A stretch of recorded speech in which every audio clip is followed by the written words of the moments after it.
and I had an appetite for something more serious at the beginning of last week, but now I've lost it. And so we're going to be talking about video games, and then we're going to talk about Hades 2 specifically, and then what's going to happen is we're going to tie it back into the serious thing, like a magician revealing its tricks.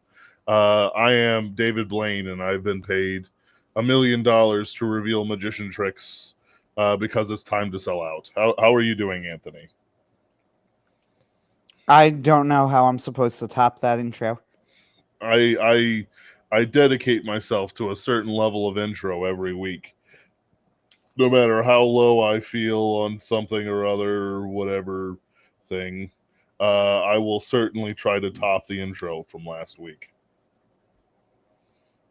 Well, you nailed it. In about 5 years, I'll be holding a gun to somebody's head while screaming out something or other. The person will decide our topic. Weirdly, it's always, please don't kill me. Mm, fair. These guys, these jokers. These, you guys. I'm thinking of Plinkett for some reason. Like, The topic of this evening, why am I in your house? yeah, that does sound like a joke Plinkett would make. Right? I'm thinking of the bit where he has the woman kidnapped and she goes, what do you want to do to me? Then he like pulls out the Star Wars movies and she's like, what? What? He goes, look at them. Look, they're so bad. And then she's like, watch it with me. And she's like, what? She's like, oh, it's just so disappointing. And she like kills him at the end. It's a pretty good bit. I gotta say, over time, like originally I was in the camp of like, oh, the Plinkett bit's really not funny. I would prefer the review without it. But after watching like a lot of reviews and things, I realized that the bit is weirdly important to like the review, if that makes sense. Like, Yes.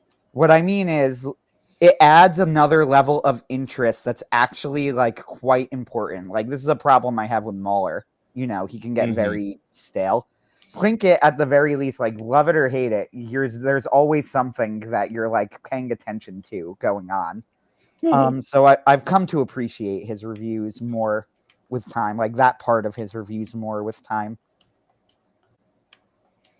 Yeah, and it's well, I think as time goes on, more and more Plinkett will be vindicated. Yeah, yeah. I mean, the Plinkett reviews always got a lot of respect, right? Like Yes. everybody, and deservedly so. I had this conversation with our guest last week. I am pretty convinced by them. Like, no, I don't agree with literally everything he says, but as a whole, I think that the case he makes for like, yeah, the movies just aren't good is pretty airtight. Um, I don't really see a way around his conclusion. Yeah, Right. but and they're very like he said it himself. They're very influential reviews on YouTube. He was not the first to do it. Um, and it was already a genre before he did it, but he was probably the most influential to do it. Yep. I And agree. on that note, we are going to be doing a video game, which I don't think Plinkett's ever done. Nope. And besides that, there's how do I want to put it? It's like there's a lot lost when people talk about video games from like a movie perspective. Like Oh, the yeah. like the And we're whole going to discuss that. There's a big difference. yeah, because it's like what we're reviewing is not just whether the story made sense in a certain type of way, but rather whether the game was fundamentally entertaining to us. Whether you enjoyed Hades too, because I'm not a fan. Yeah. Yeah. Yeah. It's interesting. Okay. So that's for the record, that's what we're discussing. We're not discussing Silk Song frankly, because I'm just not going to play it. I know that I won't. I have tried Hollow Knight, and the style of game that Hollow Knight is simply, it does not work with me. My sister has pointed this out. I am just not a patient player in any way. Roguelites jive really well with my sensibility, which the Hades games are, right? FTL, Yeah. Hades, because every run is new. Um, you keep unlocking more options. you are always like doing new things. And even if it's difficult, I never feel like I'm stalling, which is the thing Right. that really bothers me. Right? Like I hate feeling like I'm stalling in a game. And in these sorts of games like Hollow Knight, you could feel like you're stalling for a really long time. I And I I go ahead. guess. I guess like the stalling thing for me is like actually happened with Hades, where it's like, okay, I don't care to do this. I don't actually enjoy some of the boss fights, So it was like it felt like a stall. But for Hollow Knight, I actually spent like 4 hours on a single boss, the Savage Beastfly, way earlier than I probably should, just because I wanted the reward, which in the end turned out to not be something I'd actually use. But it's like one of those things where it's like it's part of the video game rather than, how do I want to put it, some sort of like difficulty skill challenge um, that's also randomized. I know exactly what the Savage Beastfly is going to do. I am literally being garbage because I can't handle the little ads that he's putting out that are like these little beast fly things that are moving in just the right way to mess me up. So it's like, yeah, I spent probably longer than I should for that, but it gives you a new move set, and it is a satisfying ending when you finally go, yes, screw you, buddy, sort of thing. Yeah, no, I totally like. Look, it's different sensibilities for different people, right? Notice I'm being very careful in how I word it. I'm not saying that Hollow Knight is bad. That would Right. be, frankly, an absurd opinion, right? Like, it is way too well made, and like too many people clearly do enjoy it for it to be bad in any meaningful way. I don't even Right. really like dislike it per se. I've tried getting into it a few times. However, it's just not my thing. Um, Yeah. Hades is. It is like in my wheelhouse for sorts of games I enjoy. Yeah. Yeah. FTL, of course, being one of my all-time favorites, right? Like these sorts of things. And okay, so going into Hades 2, this is where it gets really interesting because as a game, I think gameplay-wise, it is refined to a sheen. I do have some criticisms in that there's a little bit of sequel creep in like the amount of resource gathering you need to do. I Sure. think that like some of the I think that Hades 1 was a little more streamlined here, and part of the reason that there's so much more resource gathering that you need to do is because like, well, it's the sequel, it's got to be bigger, Yeah. so we give you more stuff, and I'm like, I don't know if that was really the correct choice, but for like I really want to say like 95% of the things that are added are just objective improvements. Like Yeah. it's just better. You know what? As a comparison, like what a game with a lot of sequels did pretty well on their creep. It was the Dark Forces series. Like they never abandoned the sort of like run and gun first person shooter style.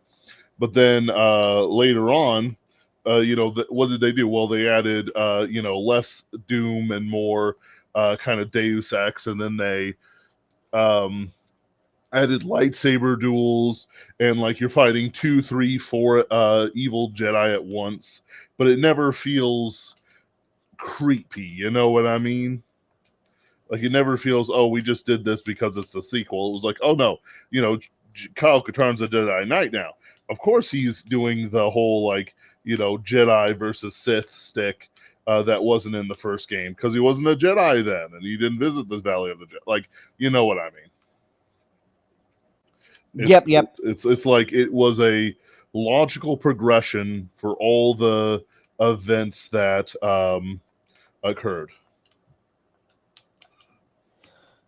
Yeah, I will say that, like with Hades 2, I want to be clear when I mention this as a criticism, it's really a strength, not a criticism. I mention it as like if I were being super nitpicky, there are some things that like, but 95% of it is like excellently executed, like brilliant, honestly brilliantly executed. Like the weapons, for example. Hades, and this is where it's like Hades 1 is great with the weapons. Like the weapons are all fantastic, but Hades 2 is like every weapon plays differently. Every aspect of every weapon has a distinctly different play style. Like, but similar enough that if you like get good and know the patterns type of of the enemies and bosses and whatever, that you'll be fine. But nevertheless, they are not the same weapon. Like, I think it does better than Hades 1 in this regard. I think that the combat is better. Hades 1 is definitely faster paced combat because it's centered around Zagreus's extremely overpowered dash. And like they kind of build the whole game around that. Zagreus can dash through enemies.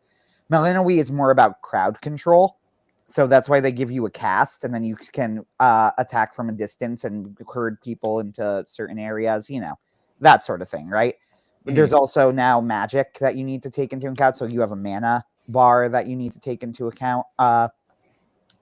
They have, similar to like Zagreus's mirror system, where you can get permanent upgrades. They have what they call the Arcana system, which is just like a more, I think, a more interesting version of that. That's a better executed version of that. So as a game, I would say that Hades 2 is out, like gameplay wise, is outstanding. I like all of the bosses, especially Scylla and the Sirens is one of my favorite boss fights in anything. It's hysterical. The joke is great that Scylla and the Sirens absolutely hate Melinoe, and Melinoe realizes that that the new songs that they're writing are clearly about her. Like, there's a new song called like "I Want to Claw Your Eyes Out and Eat Them" or something.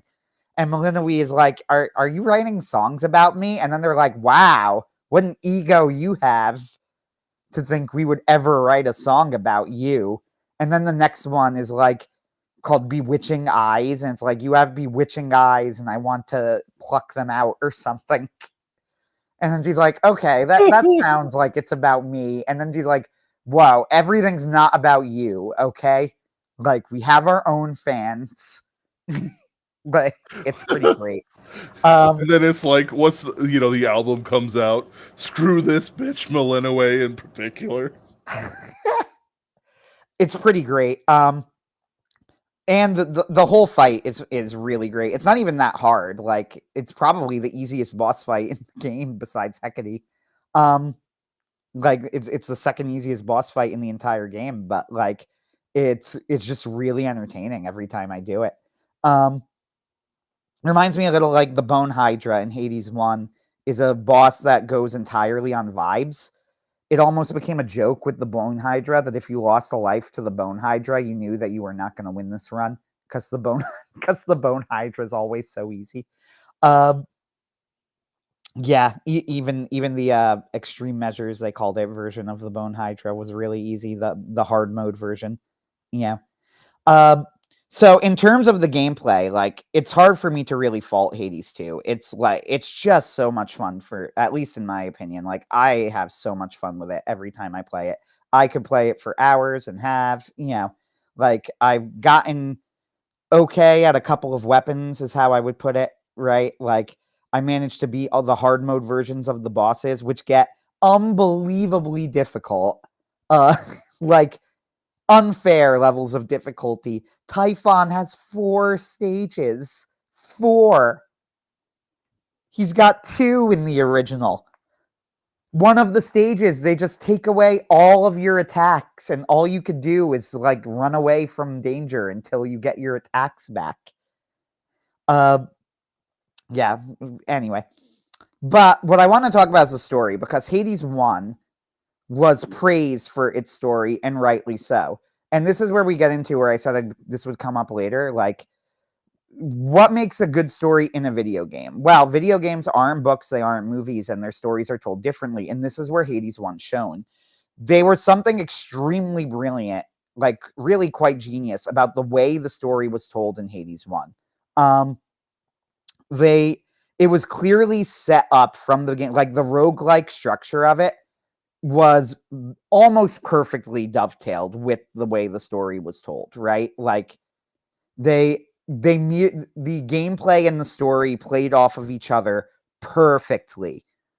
Like, everything you experience when playing the game is what the character in the story is also experiencing at that time. It's all intentional.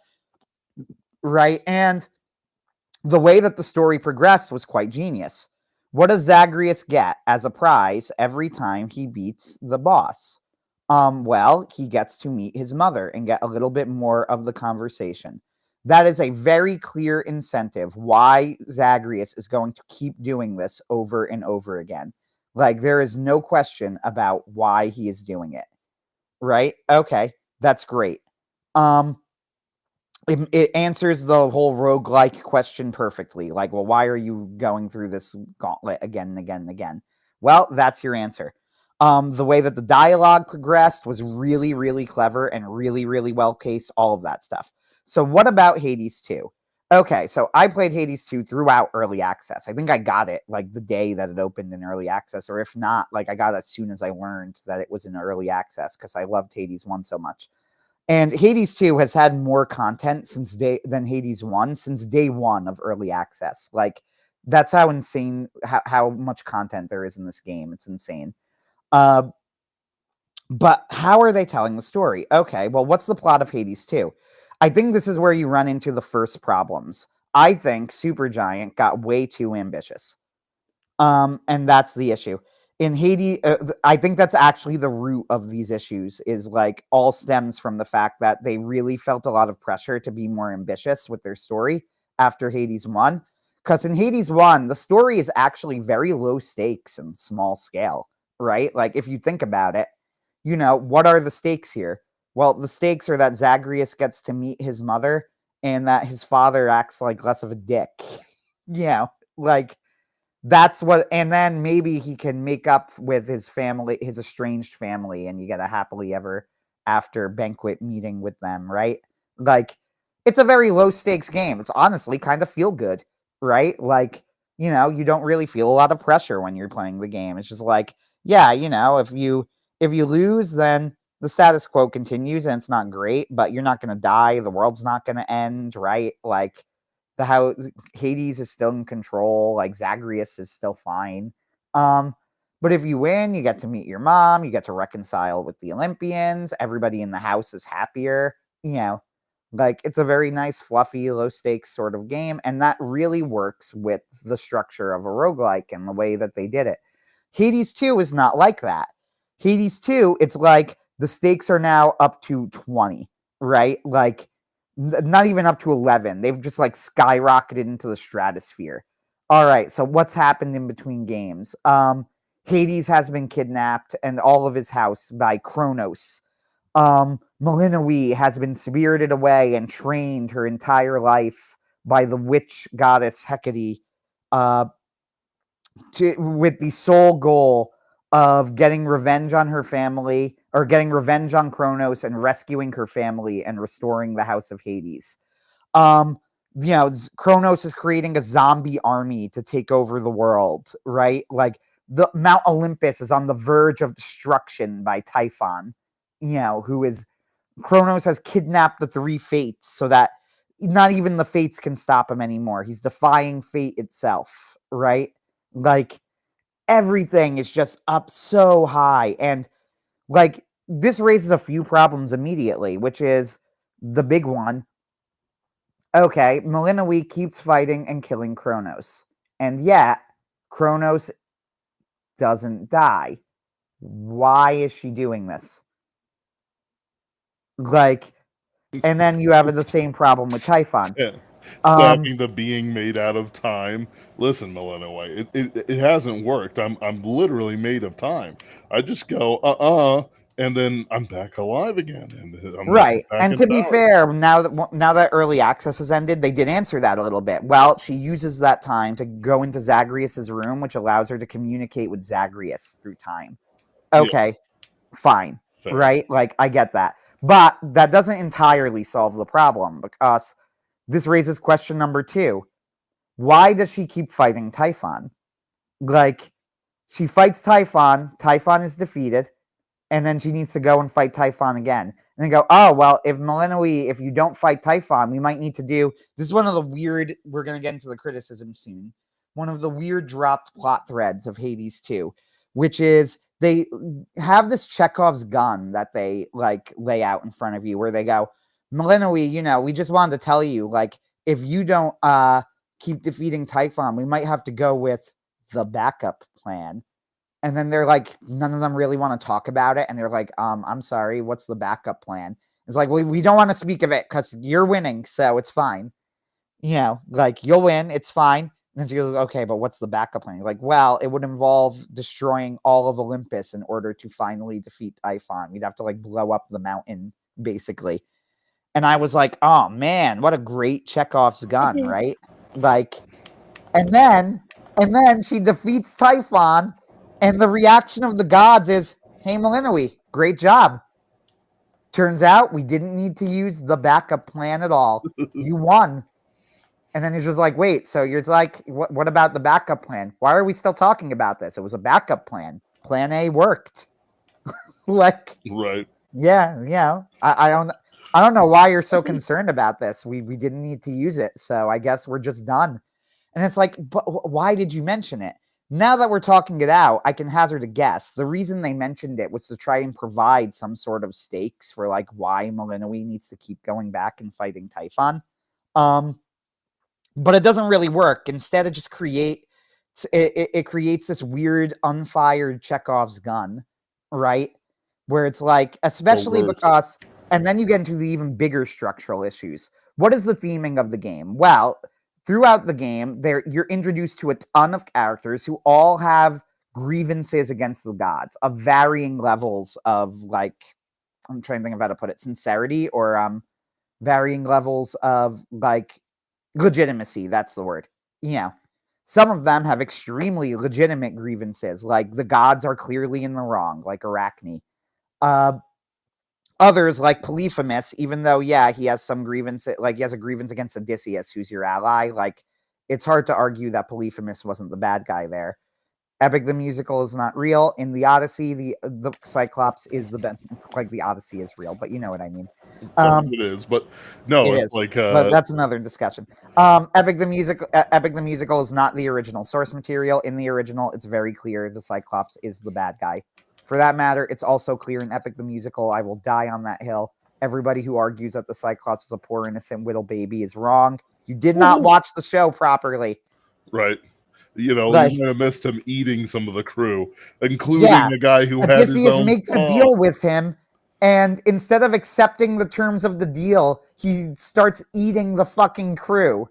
Like, no, bro, even in Epic the Musical, bro was in the wrong.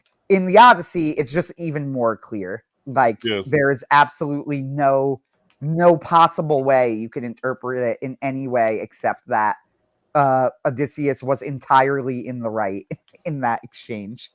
But whatever. So Hades 2 does more of the Odyssey version of the Cyclops. So, like, yeah, still he has a grievance against one of your allies, Odysseus. You know, even though it's not a legitimate grievance, he has a grievance. Medea, she has a grievance against Jason, right? Like, is it a legitimate grievance? Honestly, there have been, like, every source of Medea changes whether she's the victim or not. It's actually really funny. It's not even like, I can't even rightly call it like, oh, there's the modern feminist interpretation, because that interpretation is just about as old as the other interpretation. Yep. It's just like the Greeks just couldn't agree on what to think of Medea. So whatever. Like, Circe has the same thing. She has a grievance with Odysseus. Arachne, and then, though, you get Prometheus and Heracles, right? And there's a great twist when you play what they call the Vow of Rivals, which is like the hard mode version of the fights, where Heracles, who has been fighting on your side but has been bitching about the gods the whole time, like, he's basically going, I'm fighting because they're paying me, but I don't trust them as far as I can fucking throw them, Malinois, and neither should you, right? Which, by the way, absolute 10 of 10 portrayal of Heracles. One of my favorite versions of that character I've ever seen. His design is peak. His dialogue is exactly right. I love him. He's great. So, Supergiant, you do get credit for Heracles. You nailed him. One of the best portrayals of that character I've ever seen.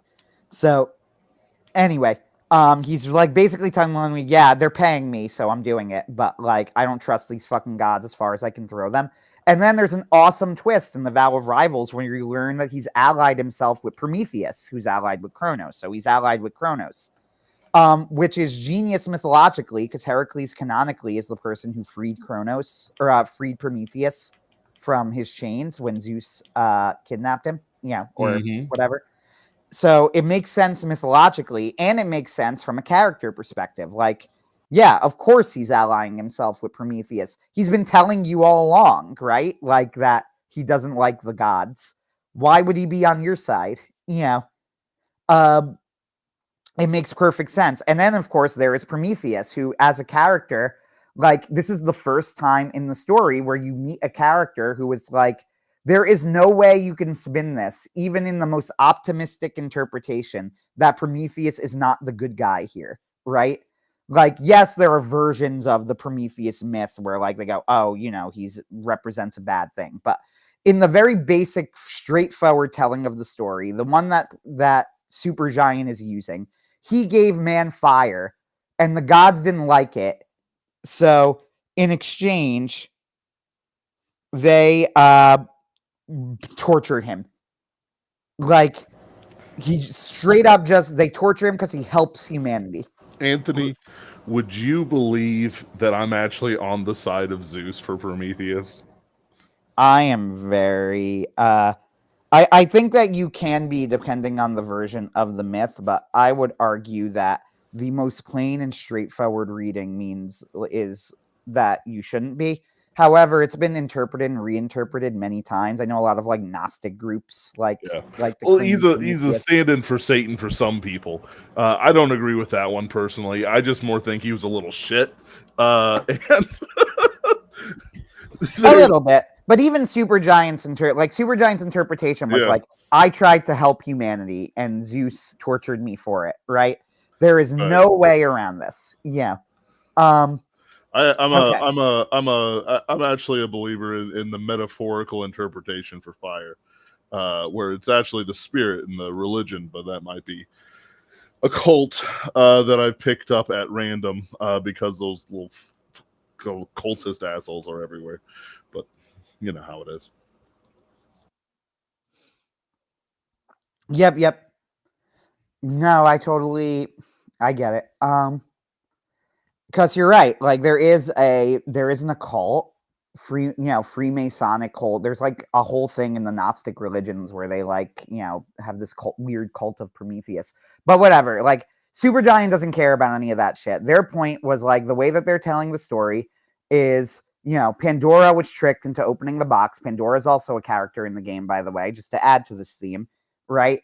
She was tricked into opening the box, and now everybody blames fucking Pandora, when in reality, it's the god's fault, and we know this because Prometheus tried to help humans, and he was tortured for his troubles.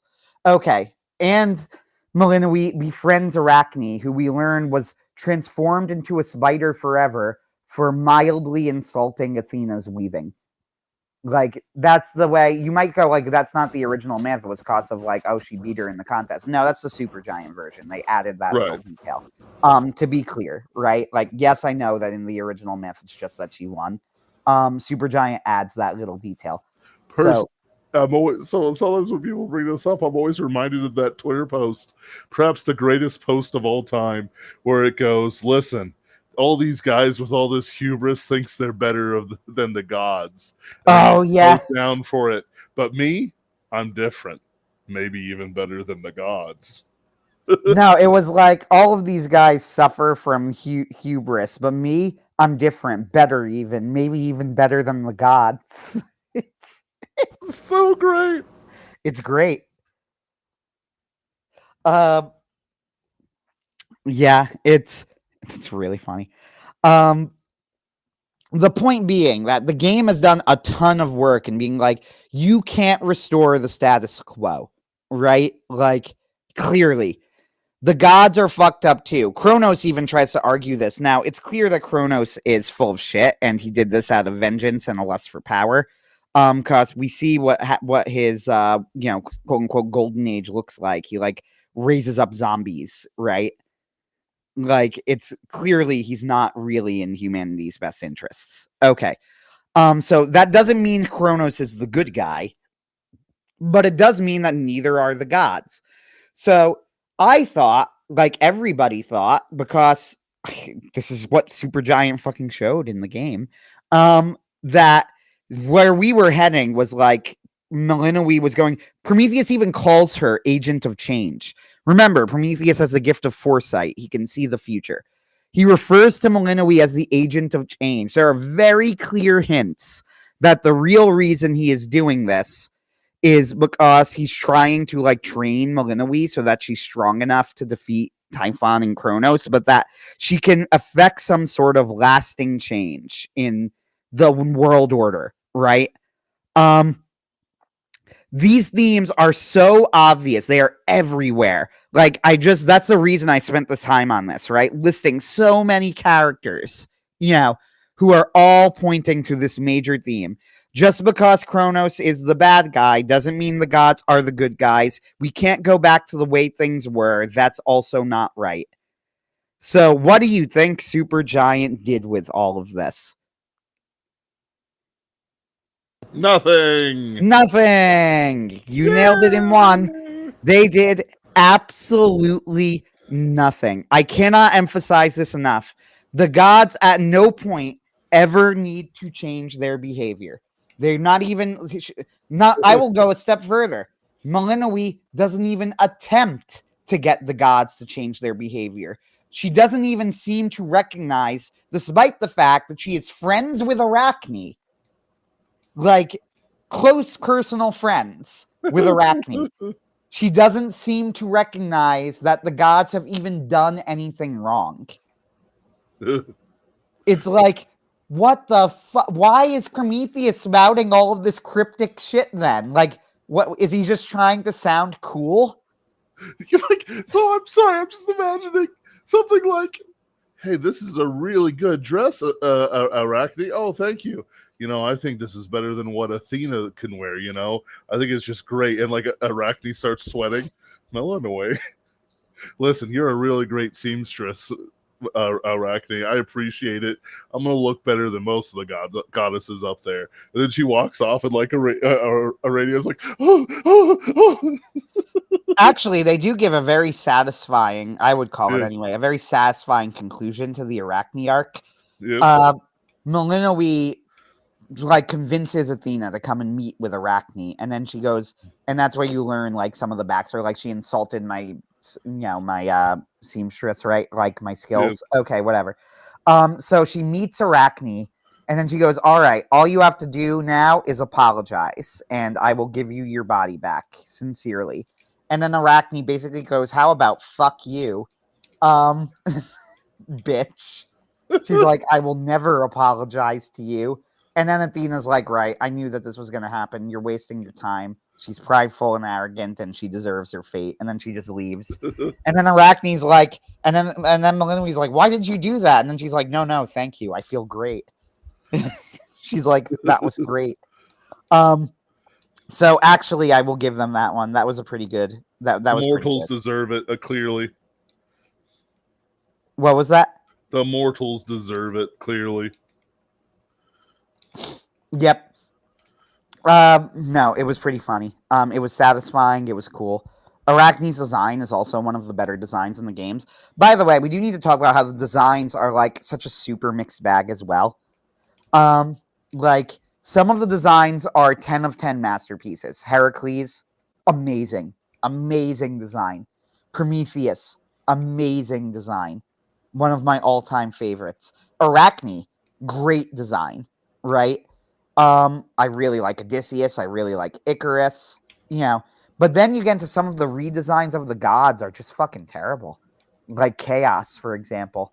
Chaos Especially is awful. Chaos and Aphrodite. A lot less sexy. And Artemis. And this probably sounds like, oh, so like you can't goon over them or whatever. It's like, no, there's something to this where it's like they intentionally made them less beautiful for some reason.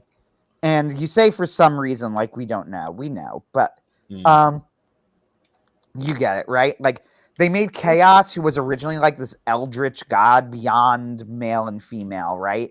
They just kind of made it like a tranny in a suit. It was really weird. Like, I hate it. Artemis looks just Artemis, to be fair, it's not so much that they made Artemis less beautiful, is that her design is just way, way worse, right? Yeah, and it's like so. Like the thing with like so. Oh, hold on.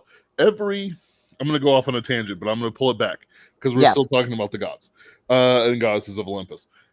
So like every one of those gods have certain like physical markers that make them like unique. Like Hera has beauty, but she's not as beautiful as Aphrodite. Like all the goddesses are beautiful in their own way, but like Hera is like the wife beautiful kind of thing. You know, had some kids, but she's still pretty hot, you know, kind of thing. Whereas Hestia is like the matron, like kind of, you know, good looking kind of thing. But then like Athena is like the thin intellectual woman kind of thing with a bit of body to her. It's like it's one of those things where there's like you wouldn't recognize it just by my verbal description, but if you look at their statues, you would get it. You would get it. And then of course Aphrodite is very beautiful. Artemis has a lot less statues than people like might realize. But a lot of them are like, you know, she's described as like the virgin. Sometimes, you know, like not like Athena, who is a technical virgin. But the in the sense of that she may have she didn't really have any kids, and she went after her she didn't have any male lovers except for maybe Orion, who may have been like autistically a hunter and just been like, wow, Artemis, you are my best friend and hunting companion. Uh, so on and so forth. We're going to kill all the big beasts together. And it's like, so in other words, there's like a language that you can use, an aesthetic language that you can use to describe each of the goddesses and be understood. And so it's like when you see these things, Supergiant Games cannot create new aesthetic language for the gods and goddesses. Zeus is always going to look like the king of heaven with the beard and Yep. the And lightning and the thunders. their Zeus design is killer, by the way. Oh yeah, you know, like God of War codified it for video games, you know, but in general, like even among the statuary, he has a specific look that he follows in all the ones. You know, with the beard and the lightning and everything like that. So when what happens is that when you have to redesign a character for, say, a sequel, you don't want to just do the same thing over again. The problem is that you have a couple of paths that are just kind of bad to go with. For example, the sexier path, where everyone is wearing less modest garments. You know, like Artemis, quite frankly, could go any way on garments. She is a wild woman living in the forest with a bunch of raving lesbians, potential lesbians, who tear men apart.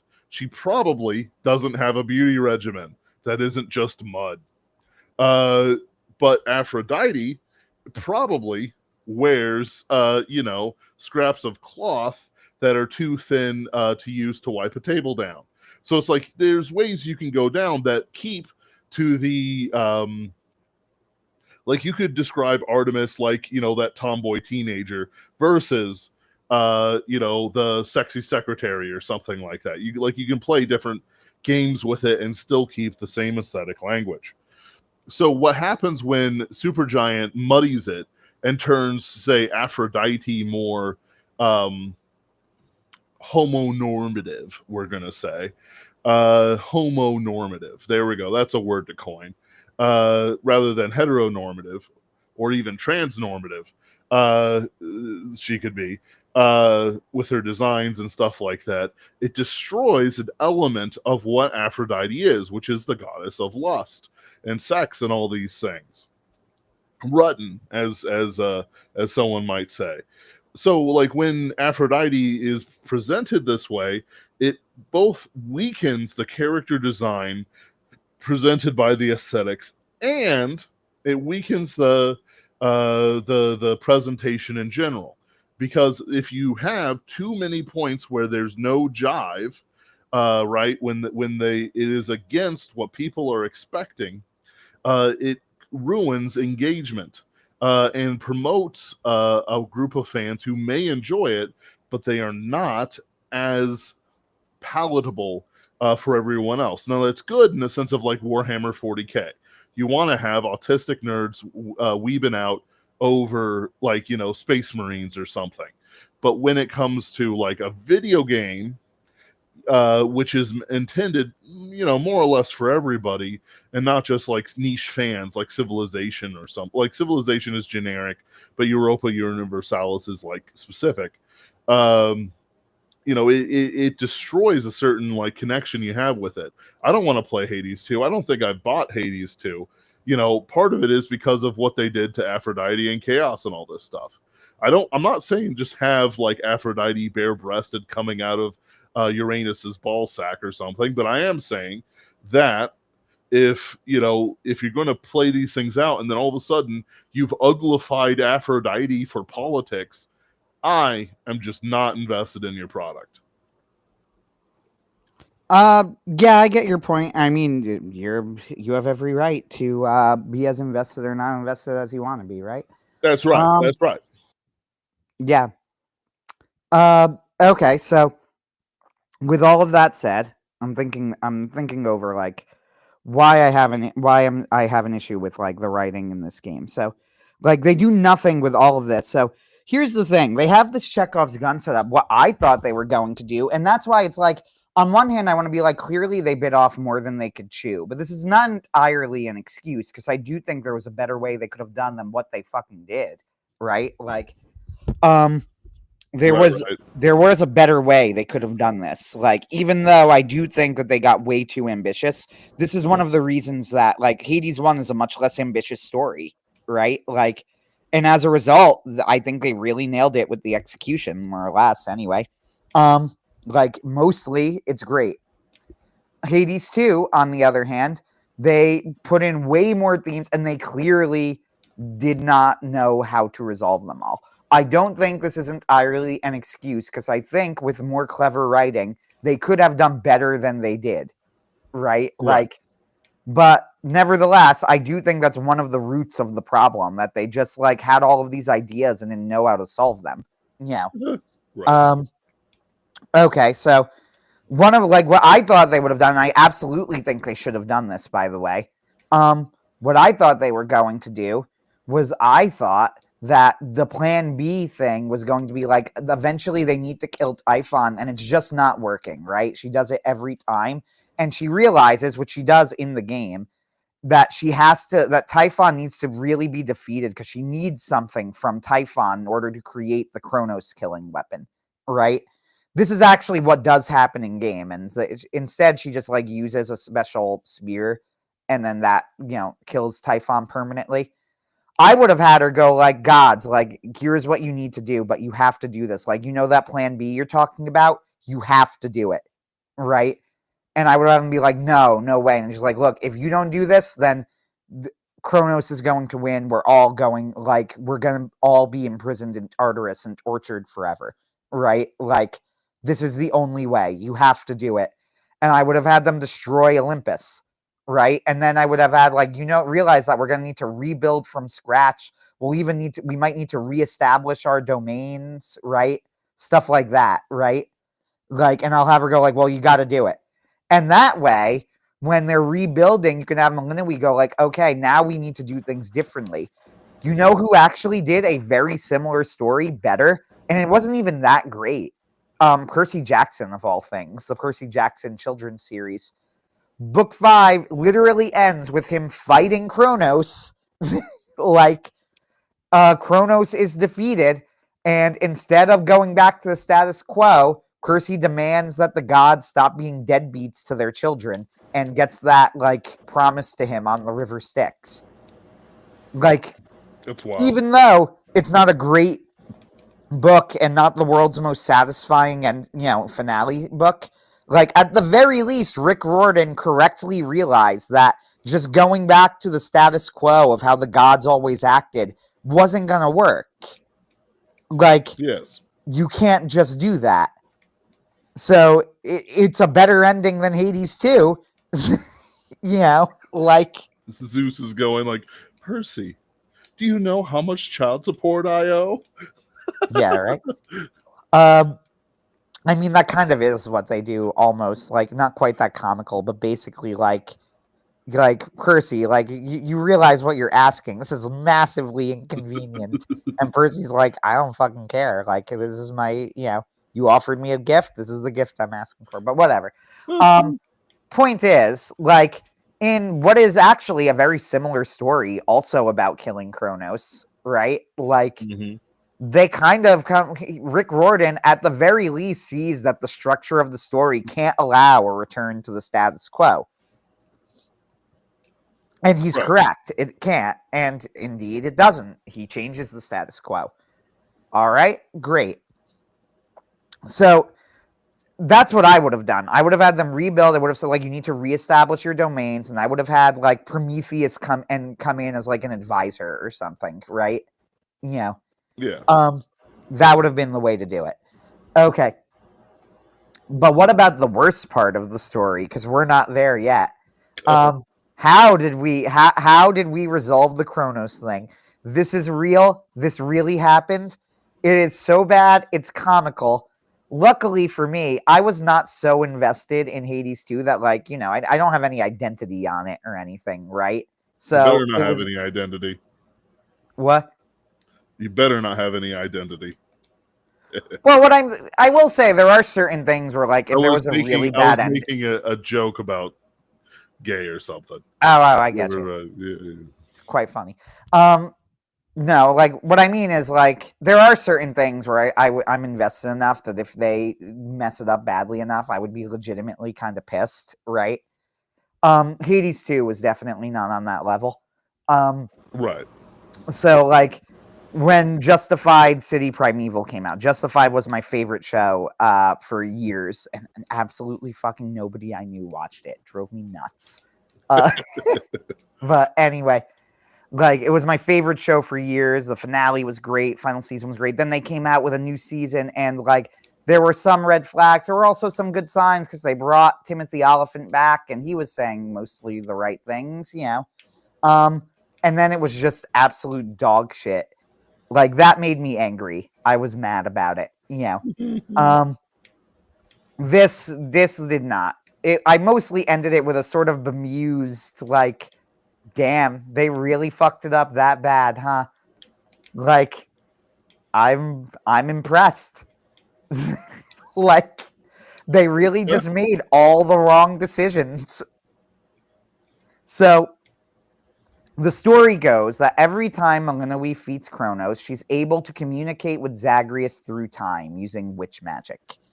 And she says, all right, what you need to do is create a weapon that can kill Kronos permanently. And, like, they come up with a spell to do, and they go, great, now I'm going to give you the weapons using the magic mirror. And now, after this last time I beat Kronos, like, finally, you can use this weapon and kill him once and for all. Zagreus, who you're coming. By the way, this is the protagonist of the first game for people who don't know, and who is also a much more fun character. Zagreus is way more entertaining. And it's also kind of funny to realize, and you'll see what I mean in a moment, that Supergiant clearly agree that he's the favorite of the two protagonists. Because he's the actual hero of the story. Anyway, so she goes, all right, now this is it. You have to, where Kronos is. I've made the weapon. If you stab him, this should fix everything, right? Like, change the past. And Zagreus goes like, well, hold on. And I will be fair here and say, for the record, I think this is entirely in character for Zagreus to do, right? Based on the events of the previous game. Zagreus goes, hold on, like, you want to kill Kronos, but, like, why are we killing him again? Because what he did to my father, but didn't my father also, like, kill and torture him? And then he's like, well, okay, yeah, but he ate him. It's like, right, okay, but I know my father, and he could be kind of a dick.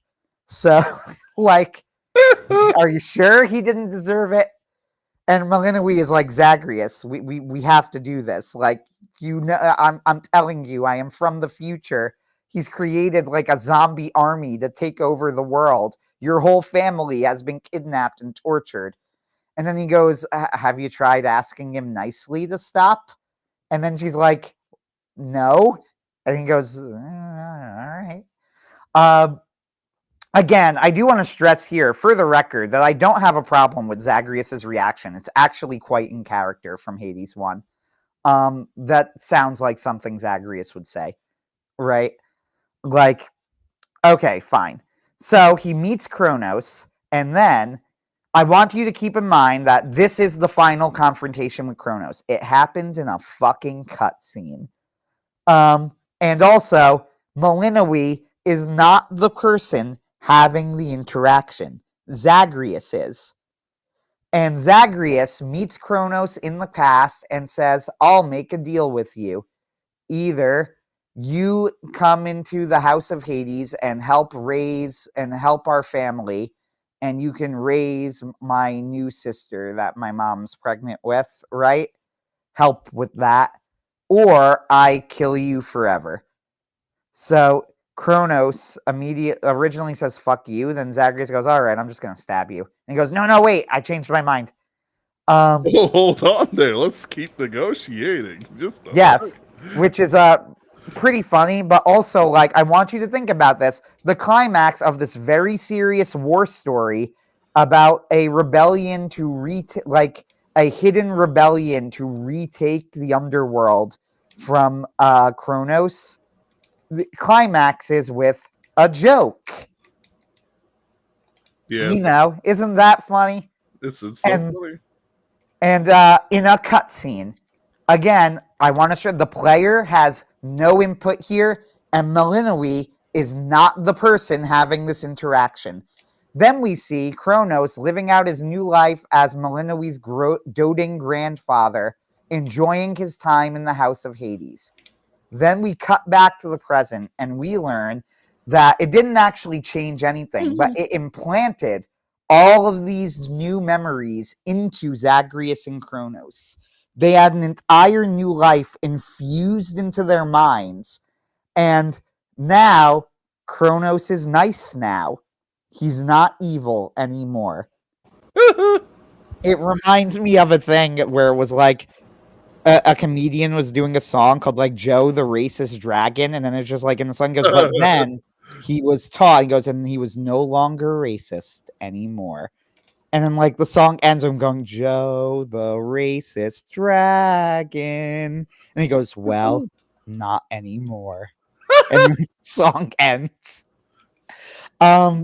This is what that reminded me of. Like legitimately, it's like Kronos the evil dictator. Well, not anymore. He's good now. He's good now. What about my family? Oh, don't worry, child. It's like How the Grinch Stole Christmas, except instead of giving it back, it's like, hey, you remember when you were trying to wipe out all life and made a really good attempt at it? Yeah, don't worry about it. Just don't worry about it. So there have been some arguments that, like, was this too abrupt? Well, technically, Kronos did have an entire lifetime's worth of memories infused into him, but I want you to think about this for a moment. We didn't know that this was a thing that was possible until it happened. Zagreus didn't even know it was a thing that was possible. That wasn't his goal. It just, like, it lucked out that way.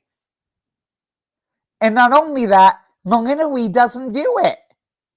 Zagreus does it. So Malinois not even like, she has this entire quest and she doesn't even make the climactic choice that resolves the plot. Like, that is so unreal how bad that is. Yeah, like, it's pretty unreal. It's more effort than some of the things I've seen from like people on that side of the aisle, but it's like, okay, but what now? What about the restitution and stuff like that? Don't worry, he was nice to the main characters. well, he They're does, the like, only ones that matter. let's be fair here. My problem, I would say, is less the idea of it and more the execution of it, right? Like, evil people do convert. I shared an article today. I told you, like, By the way, I'm going to mention that article briefly. It's on my Twitter. I highly, highly recommend it. It is one of the most moving things I've read in a long time. Ben, did you end up reading it or no? Nope. That's fine. It was a story, like, I have no ego in this, so whatever.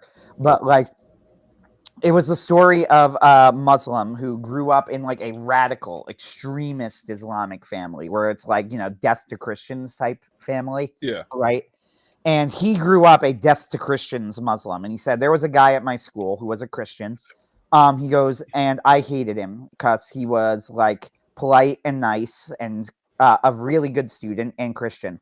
One day, me and my friends waited behind some trees and then ambushed him with bayonets, stabbed him repeatedly, and left him for dead. I never saw him again. Right? Like, okay. Or he never came back to the school. Okay, he goes, meanwhile, my uncle, who I admired, he heard a pastor preaching about the story of St. Paul, pulled a pistol out on him, and angrily asked him how he knew about his life. He says, because the details of St. Paul's life were so similar to his.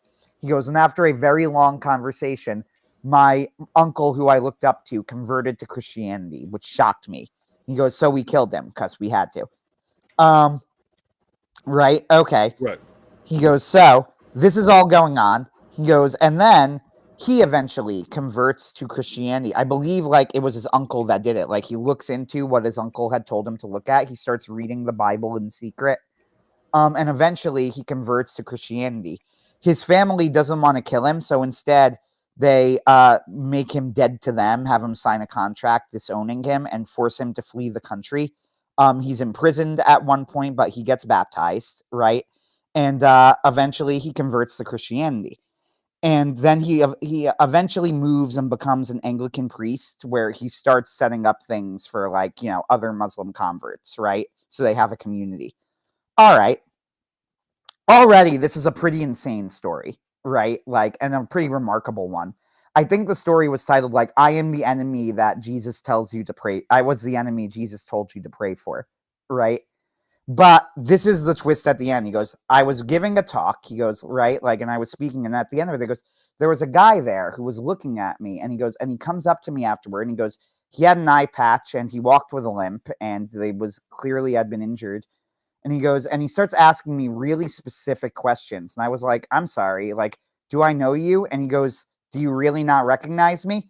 He goes, it was the Christian who me and my friends had stabbed with bayonets and left for dead when I was a child. He goes, then he opened up his Bible, and written on the front page of the Bible was my name. And he said, ever since that day, I have been praying for you every day since, because I knew how much you hated me, and I thought you needed it the most. And that's how the article ends. I was deeply moved by this. Like, and it's a good example of, like, yeah, God's grace is available to anyone, right? Like, people who not in a million years you would ever think this could happen to, right? Like, monsters, the types of people who will ambush innocent Christians for no reason except they're just too nice, right? And stab them with bayonets and leave them for dead.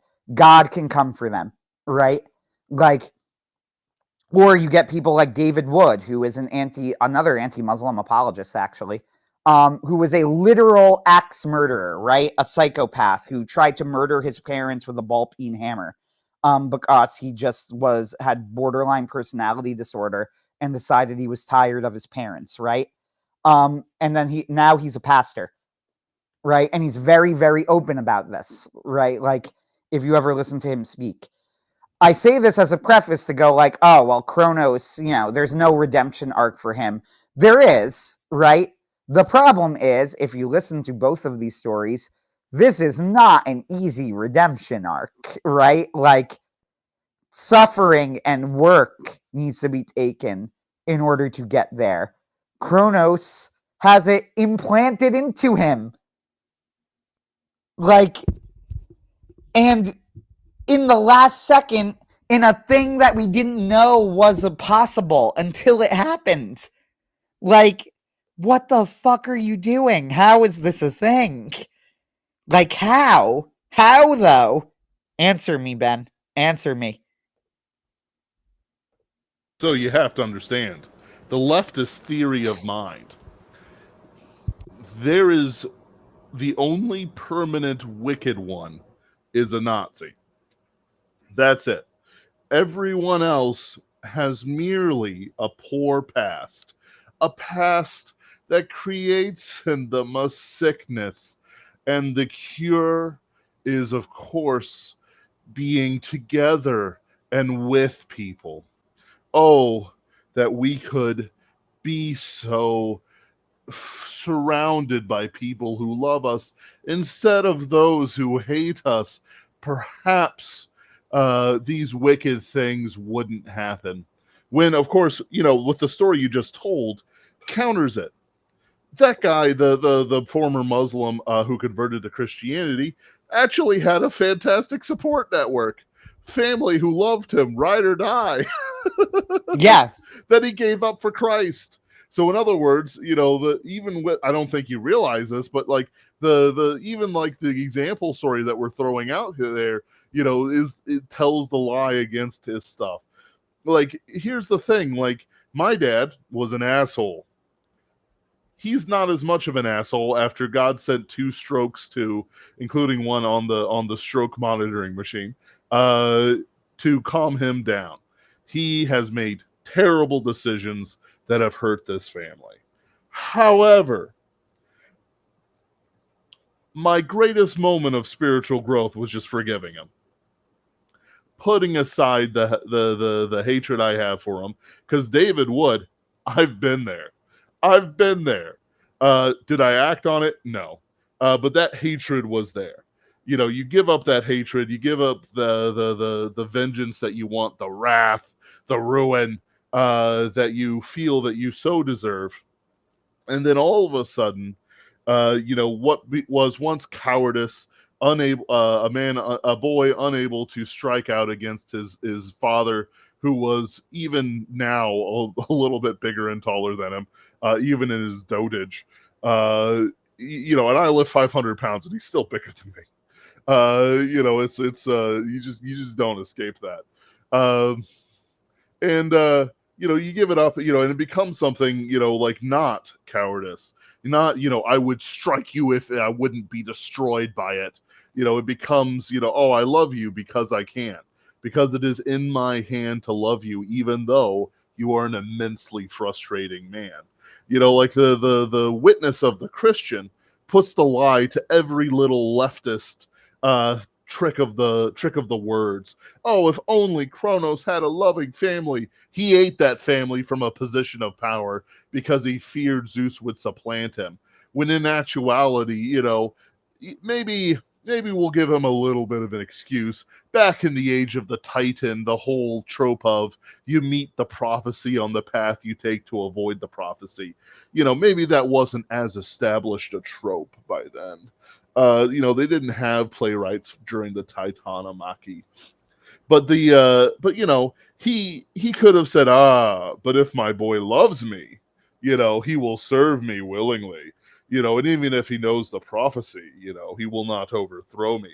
And I better shut up that Gaia bitch, because she helped me overthrow, Uranus.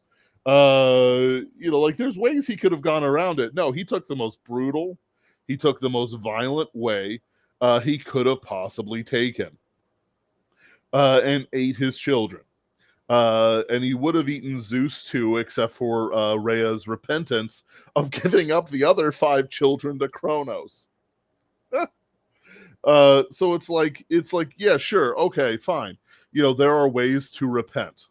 My dad has said sorry for being an angry asshole exactly once. And it was the one time when he offered me battle, and if I had taken it, no court would have convicted me. And instead, I let it go because I had just spent all the spiritual work to forgive him. So it's like that, sure, fine.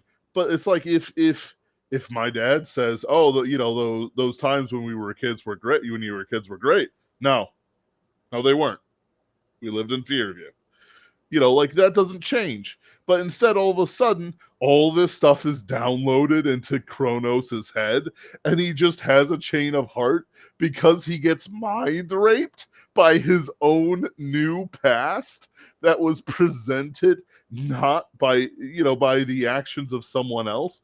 You had to beat the game or whatever to get that ending, but at the same time, the whole element is just topsy turvy. It speaks of an alien morality that actually does not have forgiveness in the same way that we the Christians understand it.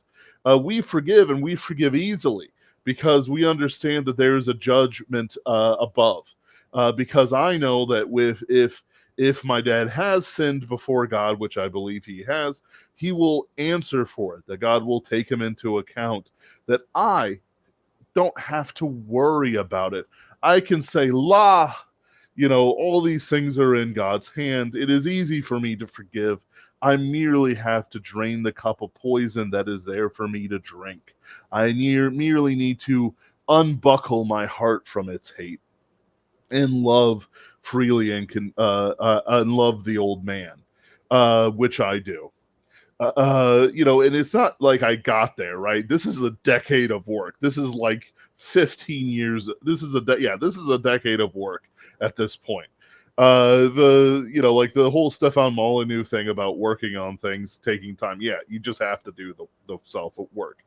But it's like um, with that, like this Kronos thing, this isn't a man shouting at his kids all the time, right? This is a man who is trying to destroy the world. He has done real physical harm to Hades. Not joke harm, not he was a baby in the womb the entire time, so he didn't know what was going on. Hades became a man, Poseidon became a man inside Kronos' stomach. They sprung out from his vomit, fully formed and ready for battle. There must have been a club fitness in there or something, a gym. They working out with the gallstones. Stone workouts are great, by the way. It's like you look at this stuff, you're like, no, this is unacceptable. He has to be punished. He has to experience, a period of pain restitution to those people he has harmed around him. Because it's not like with the Melano download brain thing. He has done all the evil, right? He's done the wicked deeds. How can you? It's just like you can't. I don't even know how to say it. It's like he is leading an army of zombies, and his mind gets changed for him, of no work of the original Chronoses at all. Is that right? So, hold on. Wait, I'm confused at the question. Ask one more time. So you said that his brain got downloaded with the memories of Ultra Chronos, right? Correct. So he's still at the head of a zombie army, right? Right, but when Melanoe meets him, he's like, I regret all of it. I'm okay if you kill me. I wish, I give it all up. Yeah, but it's like, it just feels weird because it's like, it's not actually him. It's a different version of him. It's not even like sure, you might be like, well, yeah, it's the version of him who experienced family love. But it's like, no, hold on a second. But he's still, like, what is he actually repenting of? Like the one that experienced family love is not the one who raised the army. You know what I mean? Yep. Who did the deeds? The deeds have been done. It's just that in this case, the I don't know. It's just frustrating to me because it's like, there's a time and place for forgiveness and stuff like that. And he's like, oh, it's okay if you forgive me, or if okay if you kill me. It's like, but like, what about the zombie horde? Yeah, like they do say, oh well, we got to do the work now to like get rid of like Kronos' forces and whatever, and Yeah, which they're going to do. I don't know. The problem with me is if you're going to do a redemption arc for Kronos, you need to put in so much more work than what they did. Like a ridiculous amount more work. And I understand, like, even if you can arguably say, like, oh, well, he technically had an extra lifetime of, quote unquote work download into him. It's like, that's not satisfying, though. Like, this is a story. That's not fair. That's not right. Like, it doesn't make any sense. It doesn't work. And there's just the bigger problem here of you gave the climactic choice to a character who wasn't the game's protagonist. Like, in a cutscene, no less. Why? Why would you do that? Like, what I would have done, honestly speaking, what I would have done is I would have had Malinois kill Kronos, but like with a sense of regret, right? Like, have the conversation with Zagreus and be like, we have to kill him, Zagreus, and talk Zagreus into it. Be like, maybe even offer him a choice and have Kronos turn it down, right? Like something like that, and then kill Kronos, and then be like, I don't think this is as much of a victory as we originally thought. I think it's more of a tragedy, right? Like, we had to kill our grandfather. That's not a good thing, no matter what good things could result from it, right? Like, ultimately. Do something like that. Keep the weight of it. But Kronos needs to die. And then you go, okay, now we got to handle the Typhon thing. And then you make Olympus blow itself up in order to finally defeat Typhon. And then you go into, like, you got to reestablish your domains now. But if you're going to do this, you got to do it right. So, and you could even have, like, why are they listening to Melinoe? Well, Melinoe is a titan and monster killer, right? Like, and Olympus is destroyed, so now the gods are much weakened, and Melinoe's not weakened because she doesn't get her power from Olympus, right? So you can have him be like, no, now I'm not going to stay in charge, right? But if you're going to do things, get back, it's like you're going to need to answer to me, and I'm going to make sure you do it right. That's what I would have done. I think what happened is they wanted a more ambitious game. They introduced all these themes, and then they reached the end of it and they realized, oh shit, like, now what do we do? This is really complicated, right? Like, even my proposed version is not entirely satisfying because of plot threads Supergiant set up, like the missing 3 fates, for example. I mean, if it were my version, I just wouldn't add this plot point because, like, if it's not going to be resolved in the main story, it's clearly not that big of a deal. So why are you acting like it's a big deal, right? Like, it's a thing that gets resolved in the epilogue. Okay, so it's not important enough to matter to the main story. Therefore, it's not that big of a deal, right? Like, therefore, it shouldn't have been brought up at all. So I would have just taken it out. But if it's there, like, even my version doesn't satisfactorily account for that. Like, right? You need to go like, okay, well, Kronos kidnapped the 3 fates. They have nothing to do with the resolution of the climax. Nothing. That is an insane thing to say. Like, yes. Really? The fates. It's a huge plot point that Kronos has kidnapped and hidden away the fates. And yet somehow finding them doesn't have anything to do with defeating him. Like, why did you even bring this up then?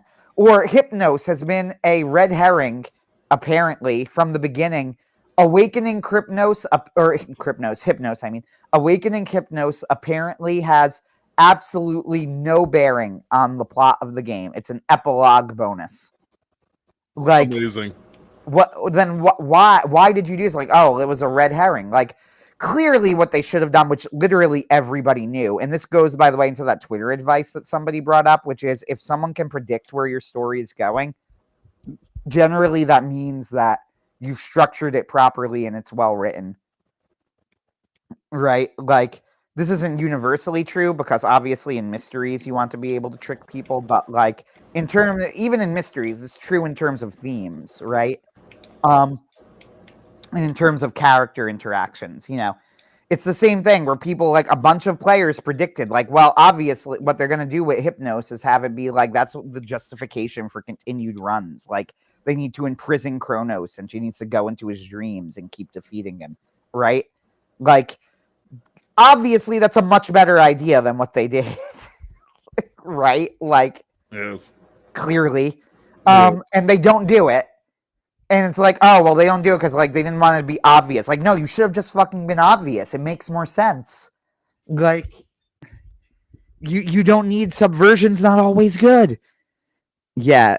And it's so hard to go, like, well, what's the legacy of this game then? Because in terms of gameplay, the amount of content, the artwork, like, so many aspects of it are better than Hades 1, right?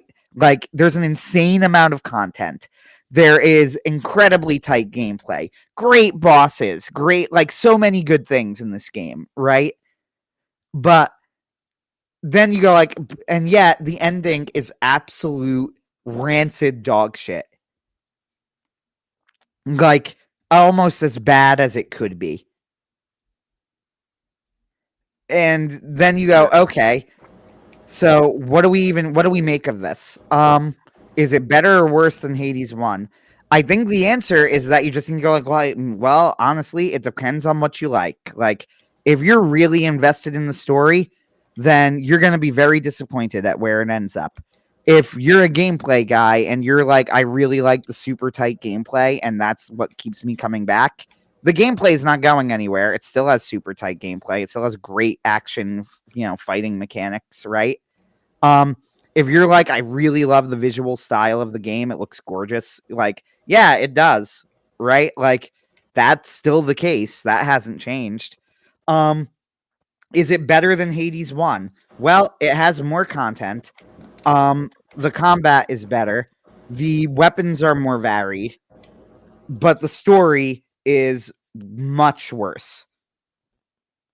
And that's just kind of how you have to end it. It's like, and then make of that what you will, what you prefer, what is your preference. Yeah. Yeah. Like it just sounds disappointing because it's like there's a certain catharsis when it comes to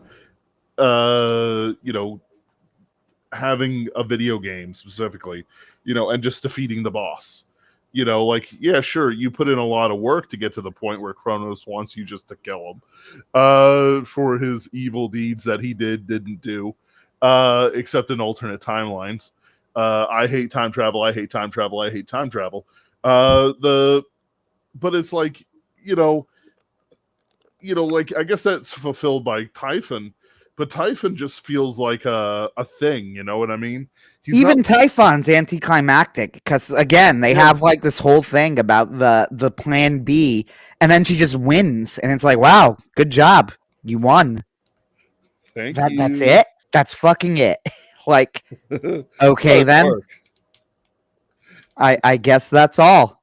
It just reminds me of like a Evangelion, like kind of like, just people clapping, good job, and it's like, I don't like it.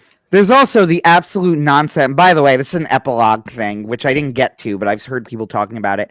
Hecate is actually Melanoe from an alternate timeline. If you, I don't really care about that. It's like, okay, whatever. But if you think about it for like 2 seconds, that doesn't make any sense because Hecate trains Melanoe. So how did Hecate become an expert if she like? Where did she learn all of her witchcraft if she was trained by?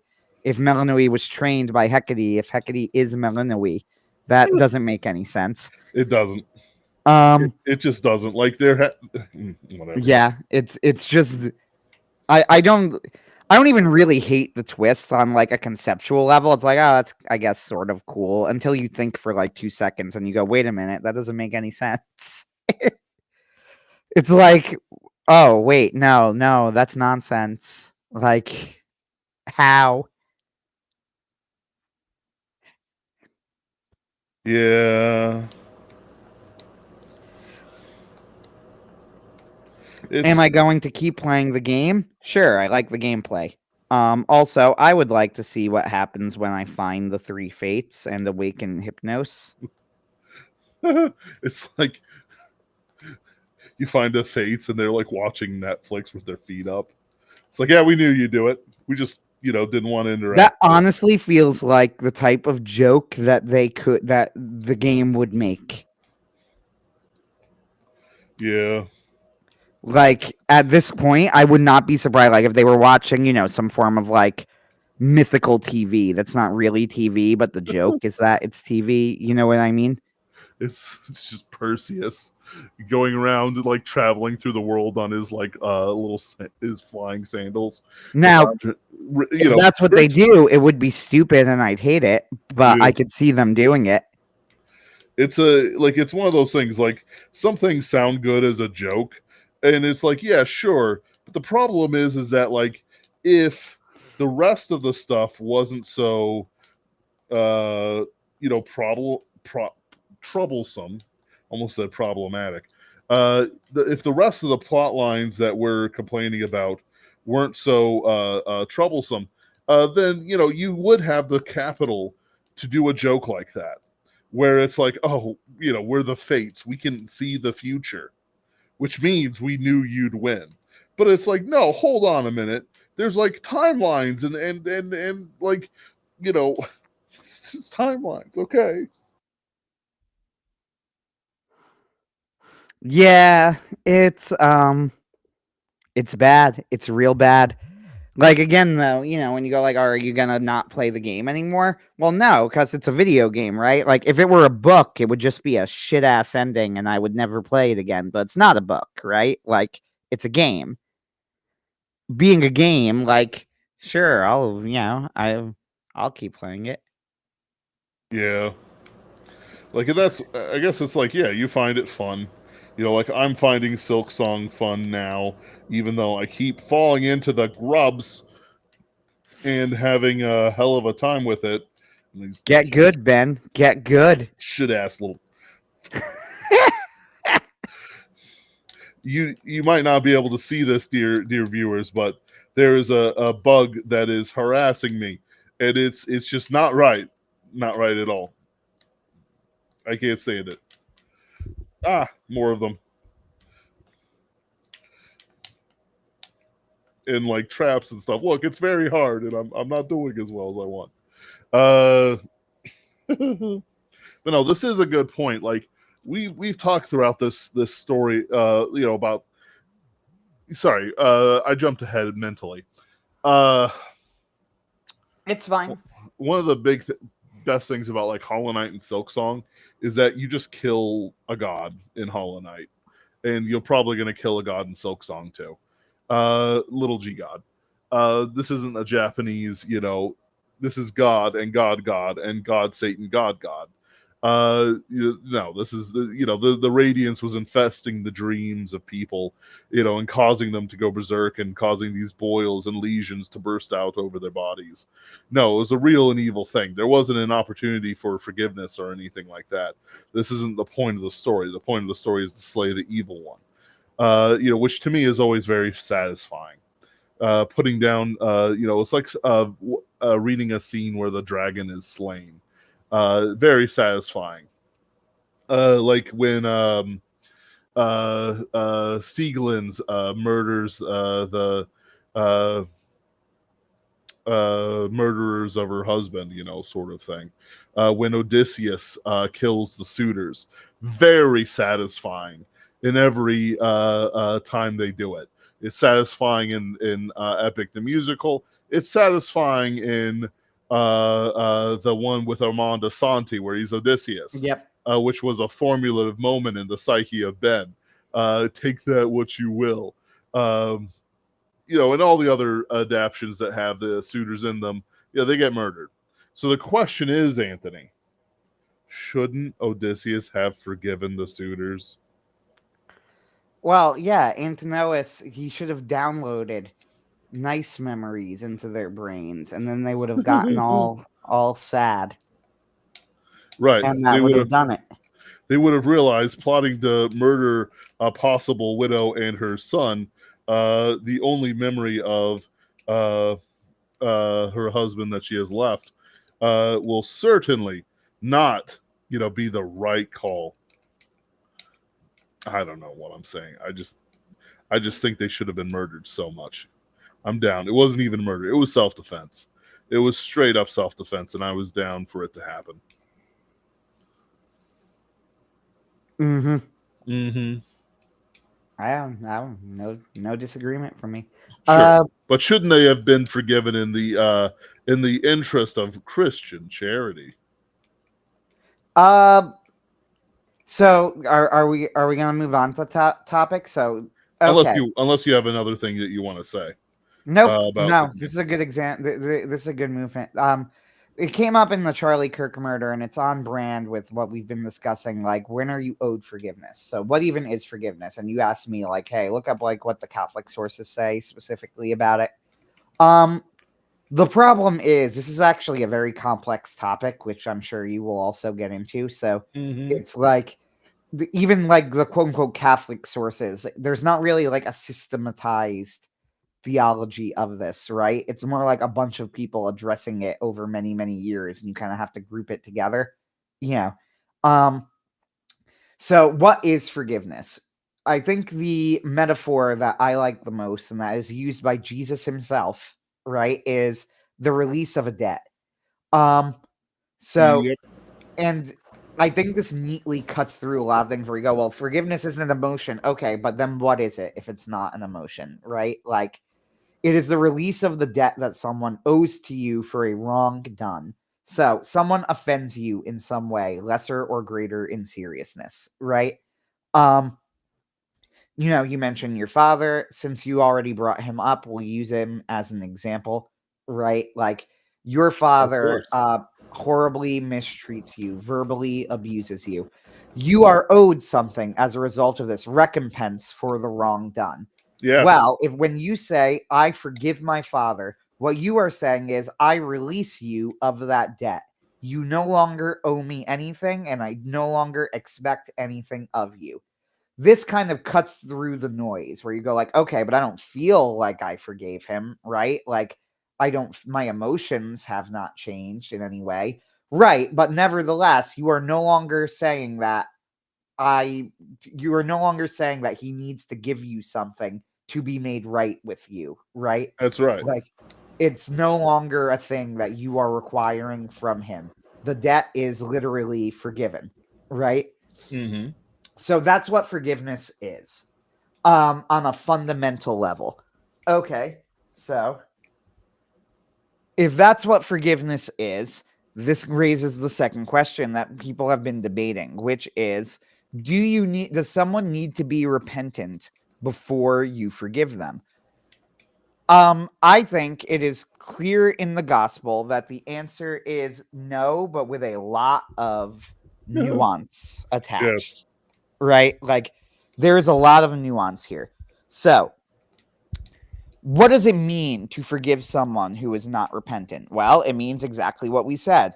You are saying that they no longer owe you something, right? For the wrong that they have done to you. You have forgiven the debt that is owed, right? Which is what sin is. It is a cosmic offense against God and man. And the Mm-hmm. eternal consequences are the ones that are the offense against God, and the temporal are the ones against man, right? When an offense against God will always have an eternal consequence. An offense Yes. against man will always have a temporal consequence.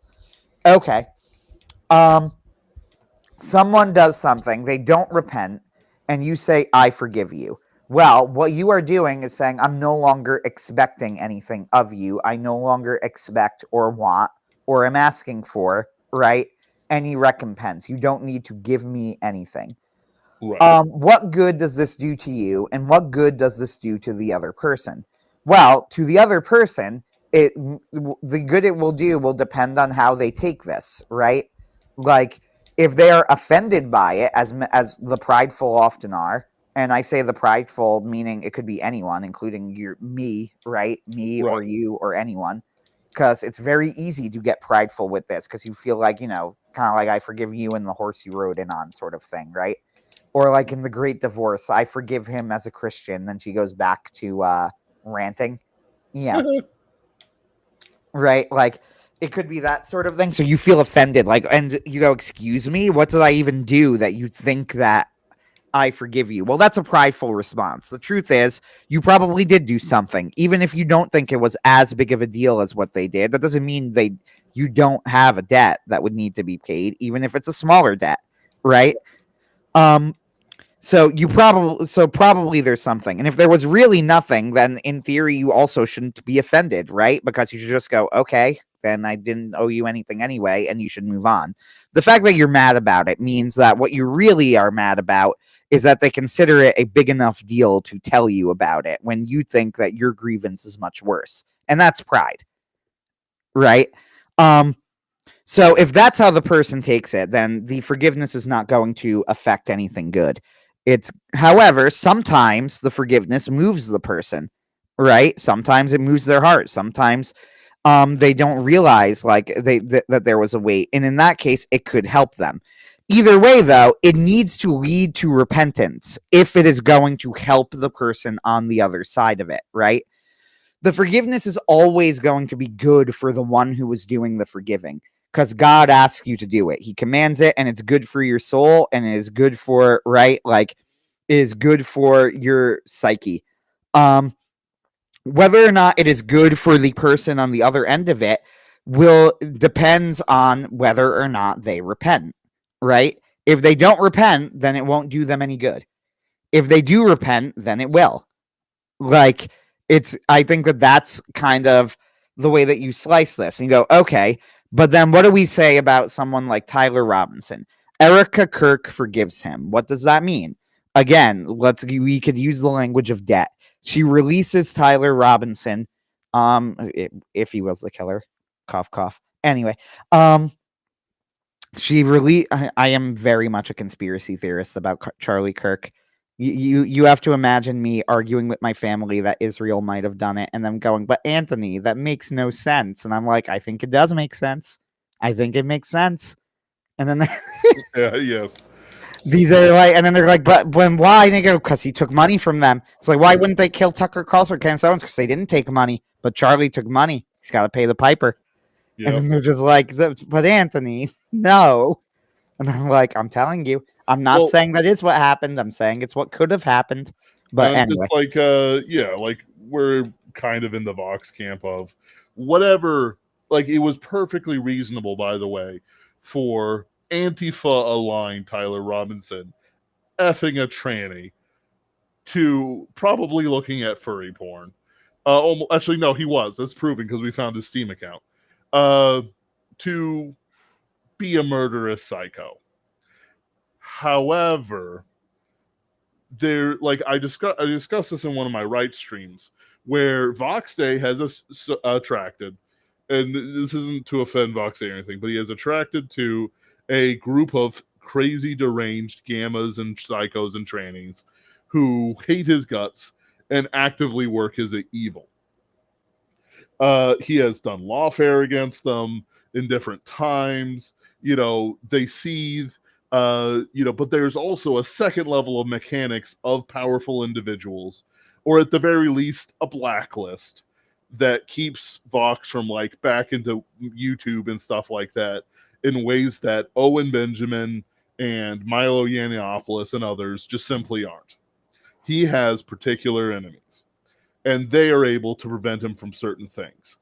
In the same manner, Charlie Kirk attracted a cadre of people who were like Tyler Robinson, the same type of people who attack Fox Day whenever they can. However, he was a political agent who operated at a higher level. Different. I'm not saying that he and Vox did the same things or anything like that, but Vox for tech, Charlie for politics, we'll say, where where Vox did not take the coin, but Charlie did. And in this case, it was the Israel lobby.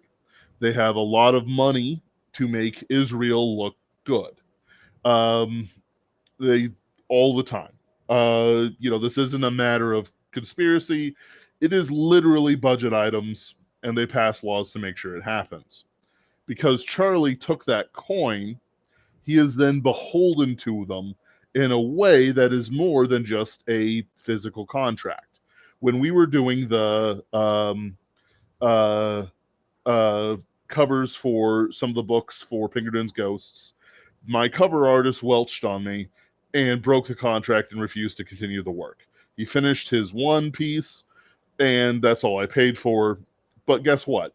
There's no actual spiritual consequence except what God might, take from a broken contract. Um, I have to now pay more to other artists to get the covers done, which I have done. Uh, but that's just a monetary thing. That contract, when broken, has no, at worst, it's a kind of lie. But even then, I was pretty okay with him leaving because he was taking like a month for a relatively simple piece. So, like, I have forgiven him of his debt to me. I hope that nothing, what would be called karma, no justice from God, affects him. Because I have forgiven any offense that he has had. Uh, but when you take the spiritual coin, right? When you submit to these powers, when you take the money from the furry artists as a comic, as a creator, you become beholden to dark powers. And we're not just talking about somebody's Sonic furry OC. And in the end, when you break contract with those powers, you might die. In fact, I would say that you are likely to die. You are likely to be murdered, assassinated, overdosed, um, commit suicide, depending on how deep you're in and how sensitive your soul is. For Charlie Kirk, he was a stand up Christian. The reaction of everyone around him is that he was a Christian and a Christ follower. He was preaching the name of Christ and Him crucified. In the same way that J.D. Vance, when he was given an opportunity to be on the show, gave a very explicit gospel message that was very good form. He also did that quite often. The problem is that he also took the ticket, for his political ideas. Now, there might be some excuses. He was 18, 19, 20, 21, somewhere in there. Sure, he didn't really get it. And quite frankly, we've done a lot of work since then. But he was starting to criticize Israel over the Gaza thing and other issues that are legitimate complaints of that state in the Middle East that we unfortunately fund. Uh, so, whatever Hamas did and whatever Israel did, it is of no purpose to Americans, except that I would prefer that no money of my tax dollars, whatever pennies reach Israel, was spent killing Palestinian children. It is a tall request, but I am making it. Uh, so it's like that kind of thing. When he's talking about that stuff, it offends them. It offends them. It offends them. And eventually he started crossing a line because it appears to me that his spirit became convicted and that he repented of it in a true way. So that the protection, in the same way that there are dark powers, quote unquote, keeping Vox Day from his YouTube account, and I know that sounds like a joke, but I'm being serious. The dark powers that may have been protecting him from psycho transsexual screwing shooters was removed. So, or such and such an individual was encouraged, and the dark spirit that controls these people, that enters them through pornography and other deviances, and the uncare of their parents, miscare perhaps would be better, allowed him to be murdered. So it's one of those things where I'm personally of either or, whether or not it was an explicit Mossad op.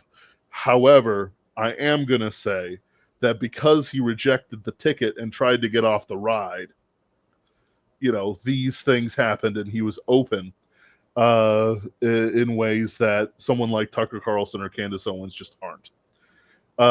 Ben Shapiro would spontaneously combust if he went through the same arc.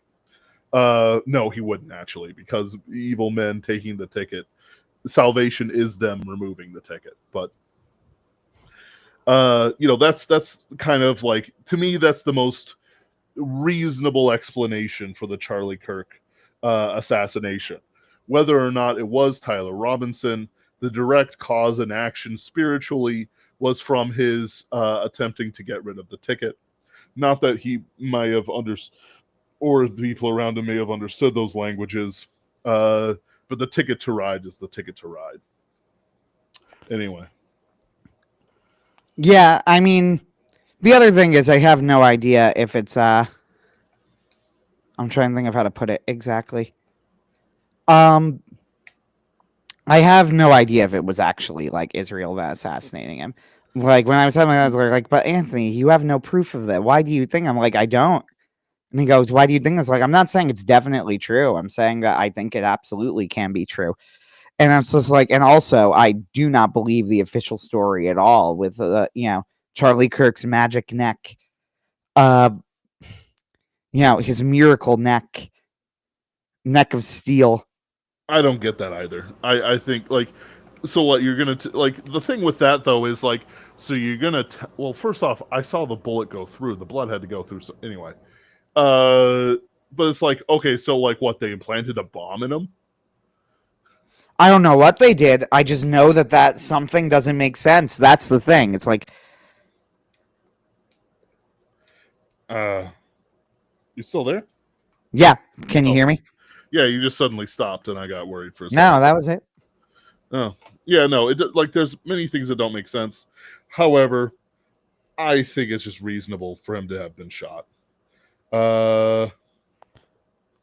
It's just, I don't know. Like, the other option is that his neck explode. Like, they had a bomb in his neck. Like, that's ridiculous. That's more ridiculous. Yeah, I will say that this is I will say this is sometimes the criticism that I have of like Vox Day, where he'll be like, the official story is always fake, and then every alternative he comes up with is absolutely insane.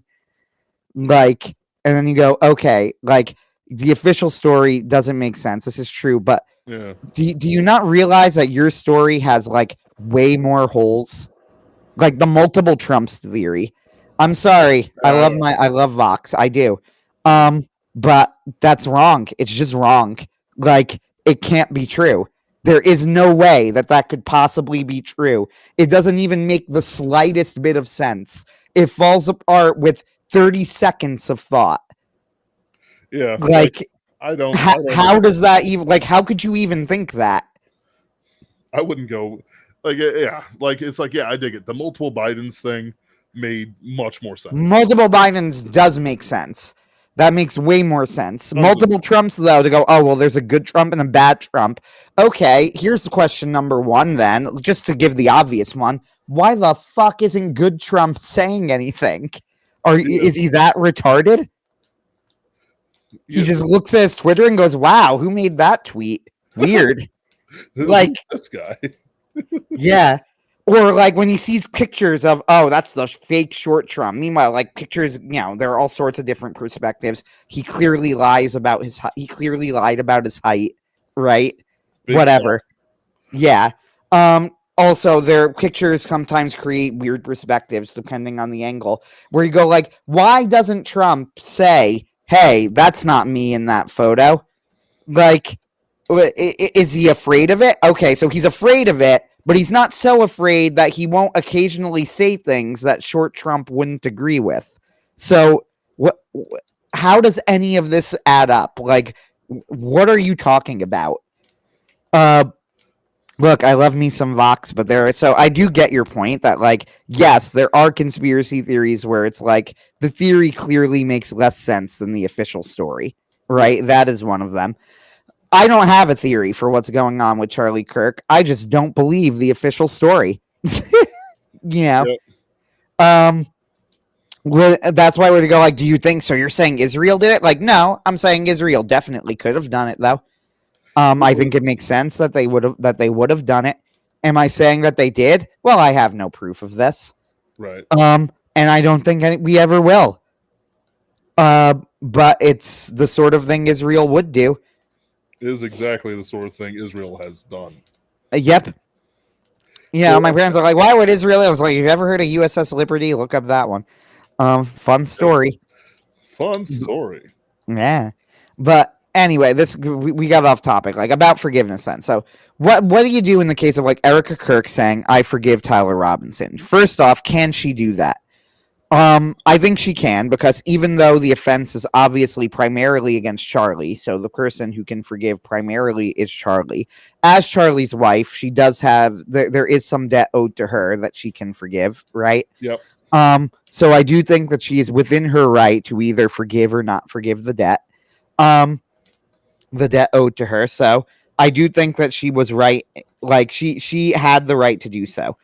Um, but then what does that mean for Tyler Robinson? This is where the question gets really, really complicated, because there is still a debt that is owed to society, a justice, and society is not a person, right? Like Right. there is, there is no person named society.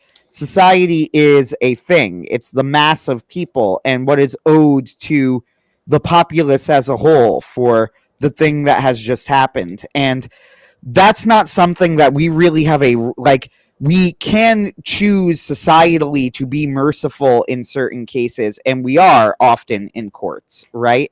Right. But this is like a societal decision that needs to be made in advance, that there are certain things, right? Like, Mm-hmm. like, okay, we have decided that we as a society to give certain leeway on certain things. Nevertheless, the debt owed to society remains. And the debt is that you can't just murder people. That is not the way that a government or a world can function. Now, it is improper to deal with things in a spirit of hatred or malice. If you want to get more spiritual about it, if hatred's too emotional for you, wrath, it would be the more technical term, Yeah. right? A spirit of wrath should never be the thing that motivates us in our actions. So, yes, in fact, I do disagree with what Trump said. With that said, I also don't really think it's that big of a deal, right? Because Trump has a different role than Erica Kirk. No, I don't think that excuses it. I do think that certain people go too far where they go, no, I think that excuses it because he's the magistrate acting as the magistrate. No, Trump was speaking as himself, and he was speaking very specifically in response to Erica Kirk, even saying directly, I disagree with her and what she just did. Yes. Right? Like, and so, no, I would say that I don't think he should have done that. And I don't agree with that. I think that that understanding of Christianity is in fact wrong. This is why, like, when Vox Day says, like, I don't, I think I understand Vox's point, and as far as it goes, I think that his point is probably right, but I think the way he words it, like many of the things Vox does, is kind of unhelpful to the normie, which Vox admits himself is like a problem that he has. Yeah, right? Like, Yeah. oh, hatred is good, and then meanwhile, most people hear and go like, in the Christian tradition, there is absolutely nothing that would say that hatred itself is a good thing. It simply doesn't appear like in Yes. the long history of the tradition. Now, what Vox means by this is like you need, except in like hatred of evil, and you go, you need to hate evil and doers of evil who don't repent of that evil. You need to hate for the fact that they are doing evil. Well, right, okay, yes, but even then, you still need to like love them and pray for their conversion, right? Yes. The execution of Tyler Robinson, that will probably happen. And that, One in my opinion, hope. should happen. Yes. The execution of Tyler Robinson is a matter of paying his public debt to society. Now, we can forgive that debt in certain circumstances, but it needs to be a societal decision. And we clearly, we also need to balance it with the common good. And the common good here is that you cannot let murderers get away with things. The mercy needs to be in trying to pray for his soul, like the old prayers that you see on executioner's swords. With this sword, I pray that I send this poor sinner to his eternal life, right? Yes. Like, it's the prayer of the executioner. There's a great book that was written, like an executioner wrote a book of spiritual reflections. Like, he took his job extremely seriously, Yes. and this is the attitude that we need for these sorts of things, right? An attitude of extreme seriousness. You know what I mean? Like, Yes. So with Tyler Robinson, you need to balance the fact, like, yeah, we can forgive certain people for certain things if we as a society allow it, but it needs to be balanced with the common good. And there is nothing conducive to the common good about letting a murderer go free. There are things As we saw besides, with Arena just a few days before. right, like, what I'm trying to say here is that there are things besides the particular good of Tyler Robinson that make his execution a good idea. Or even, like, I would even say that, like, you can say, well, I don't think he should be executed. I think he should have life in prison. Whatever. The point is some sort of extremely serious high level punishment, right? I am okay with theoretically saying that, like, well, I don't want him to be executed in this case, right? Right. Like, but even then, like, the fact that there needs to be some sort of high level punishment, like, you can't just if you forgive that debt, then that causes societal chaos. There are things beyond the simple person of Tyler Robinson at play here. There's also the fact that forgiving that mercy that means that Tyler Robinson won't face consequences for his actions, or the proper consequences, might be bad for Tyler's soul. I play with this in my novel, and this is something that's very that's ancient in the Christian tradition. Execution brings people to repentance. It does. Edward Fazer talks about this. He says, like, people, say there actually is quite a bit of evidence for this. Like, this is an evidence-based belief. It's not just a random belief, right? And he's right. He's absolutely correct about this. Like, this is the evidence points to the fact that knowing the date of your death is good for your soul and forces you to repentance. Not always, and not with all people, but it can, and it's a thing that needs to be considered. So, yeah, the debt to society can be forgiven, but when you forgive a debt by society, it's the society that needs to make the decision to do it, and you need to balance the common good with that. And I don't think the common good is served by letting murderers walk free, because it sends the message to murderers that murder is okay. Like, that Which it's not we are something that we seeing. take seriously. We are literally seeing this in our courts, especially when it's applied to like black men and such. Non-white men anyway. Yep. It's I don't know why, but they don't let Italians off crimes, Anthony. I don't get it. They're hypocritical. They're hypocritical. You ever see Goodfellas? The scene in the movie, they have a scene in that movie where all the Italian mobsters are in prison, but prison is basically just like they go to the cushy prison with all of their mobster buddies, and they're just like have a pasta making club, and they bring in prostitutes whenever they're bored. Like, Yeah. Well, I know the scene. yeah. That's that did used to be the case, but I don't think it's really the case anymore. Though, to be fair, I don't know enough about it, so I can't say. We're at 9. Let's look over the chat. We have Fiona here. Hi, Fiona. What does she have to say? Let's see. I will definitely not play Silk Song. That sort of game would make me want to delete my computer from reality. I think you might mean Hades too, but I'm not sure. Both. Maybe when well, Ben mentioned I'm playing Silk Song. You are playing. Yeah, I could see it, but what I mean is, like, I think it might. I don't know if it was in response to the discussion and she got confused at which the name of the game we were talking about, or if she really just hates Silk Song. It's fine either way. Yep. I'm trying to see if there's anything that I can take out that is kind of substantive for us. I'm having trouble draining my wrath cup towards American entertainment. You and me both. Yep. I wish I had a Men in Black device to erase most of my generation. And do you know what Melgen means? Sorry, I'm gonna. Because she says, I wish I had a Men in Black device to erase most of my generation and Melgen output from my brain. What's Melgen? Melded, maybe? Melt? I'm not sure. Sorry, you've confused us. I'm not sure. I'm sorry, Fiona. I'm. If this is a thing, or if you misspelled something, maybe it's melt. Yeah, like, let's see. She mentions Mel's. I don't know the reference. Sorry. Maybe God put me here now to be retarded for the things I enjoy. Amen. Mm-hmm. Yes. Why do so many of my gen have such a fixation for mopey, cathartic, downer crap? Well, I will say this, and you could say this about Hades too. It's certainly not mopey, cathartic, downer crap. It's mopey, cathartic, or it is almost the opposite. So make of that what you will. Millennial. Forgot how to spell it. Do you know what? Millennial. Millennial. I get you. Yeah. Yes. Now saying that out loud made it work. Yeah, MIL. So that's why it's we were confused. Okay, cool. No problem. Uh, makes sense now. Yeah. I will say that Hades is certainly not downer. No, I do think you could have added the redemption of Kronos into the game. I do think that they're like, but you would have needed to do so much more work, like so much more work, right? Right. Um, When he's gone, like when someone's gone full Dark Lord, you know, like Emperor Palpatine could not be redeemed.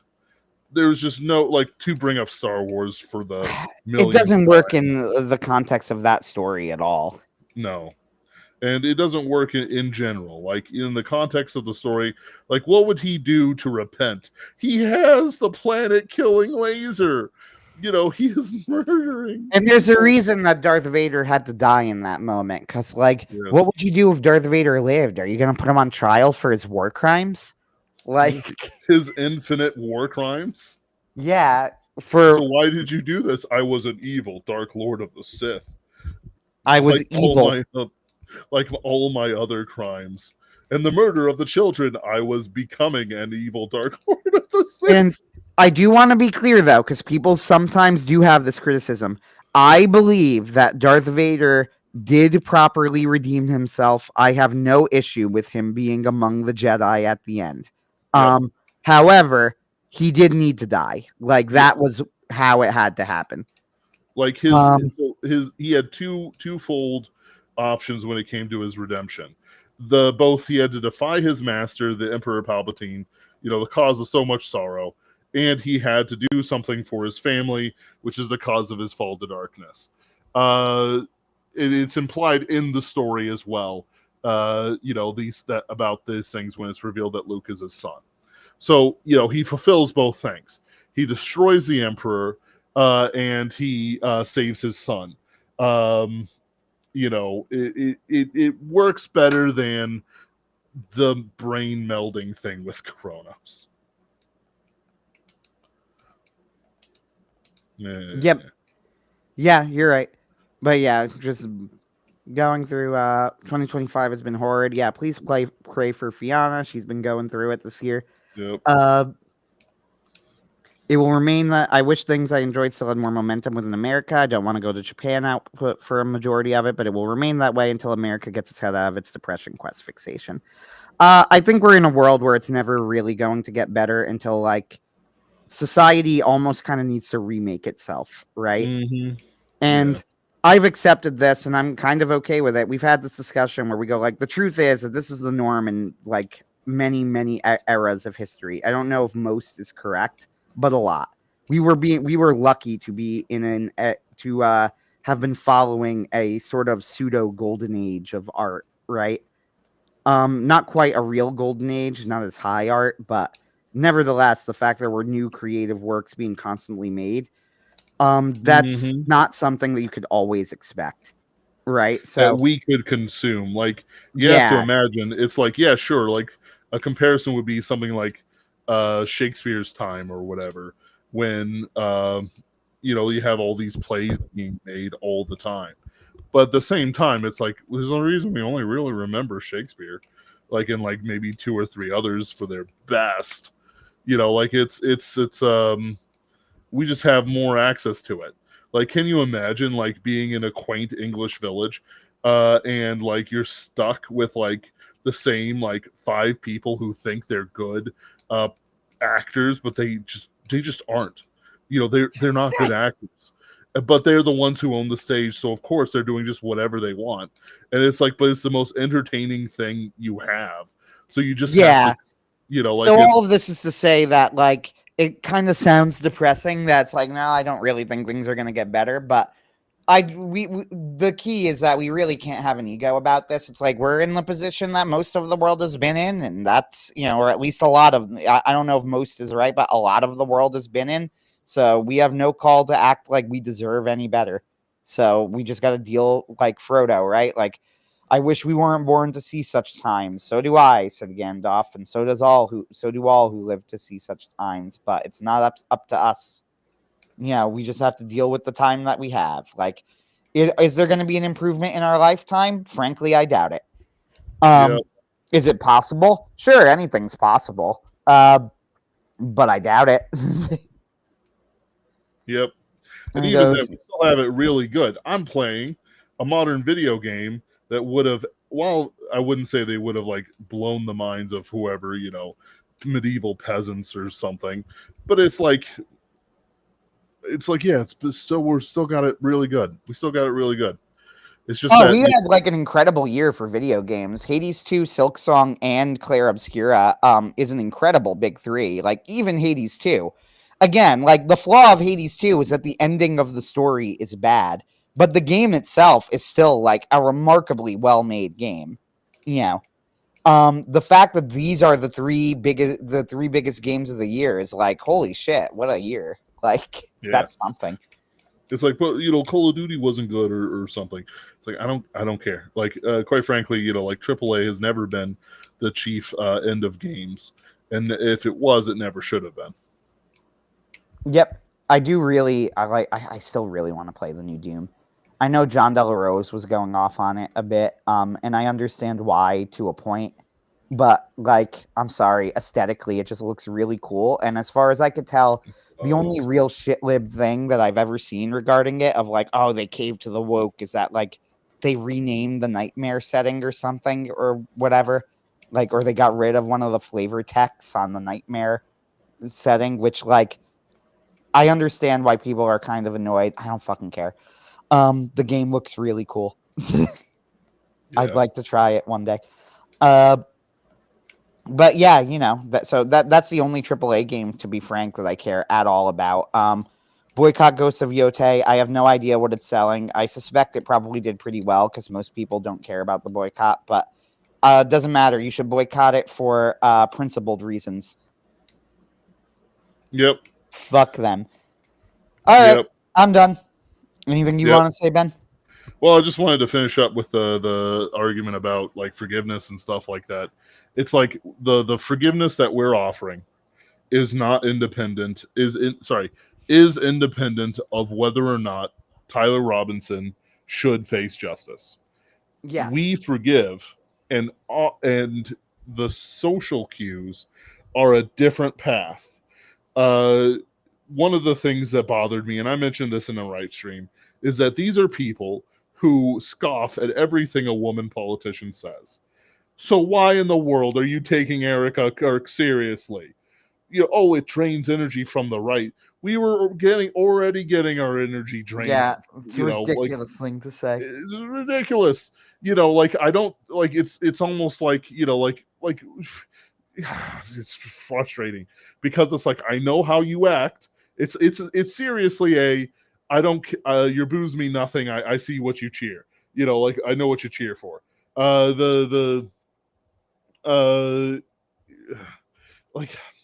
Like, look, you don't take women seriously. Like, the only woman you've ever taken seriously in your life is like Camille Paglia or something. And like, I don't even have words. I'm just angry about it. The energy of the right, of the Christian right, which is, by the way, the main shock troops. Like, yeah, sure, the meme guys have a certain amount of power, but most of the stuff comes from the Christian right that actually sticks. You don't get it. Like, I dig it. It's all elite theory. You need to have a core group of powerful individuals, not influential individuals, powerful individuals. You need your Stephen Millers and stuff like that, which, Lord God, please convert Stephen Miller. It would be so funny. I'm only being facetious just to say something funny, but please, let us have a Deus Vult moment in your grace. But it's like, yeah, you still need people to care. Where do you, like, we're not an aristocratic class. Where do you think the powerful people come from? Not all of them come from, like, individually powerful families. It doesn't work that way. Like listening to Academic Agent and his fucking morbid takes about bullshit. It's like, no, you don't get it. You've never gotten it. America is a different race than the Europeans. Even diluting our blood with things, forgive me, Anthony, even diluting our blood with things like Italians and the Irish did nothing. We're different. We're built different. It drives me bonkers. Like, I don't care. You're wrong. You've been wrong. Not just Academic Agent, but just all of them. The European people. It doesn't exist in the same way. America doesn't exist in the same way. Our people, our population actually matter. And not just because of Maguns, but because at this stage, they can't fake all the votes anymore. It's frustrating because it's just, no, the stuff doesn't exist in the same way you think it exists. It's never going to exist in the same way you think it exists because we're not a slave race. No matter how many they import, the core of America, and eventually, yeah, it's going to crumble apart to dust. But fundamentally, the core of America is different.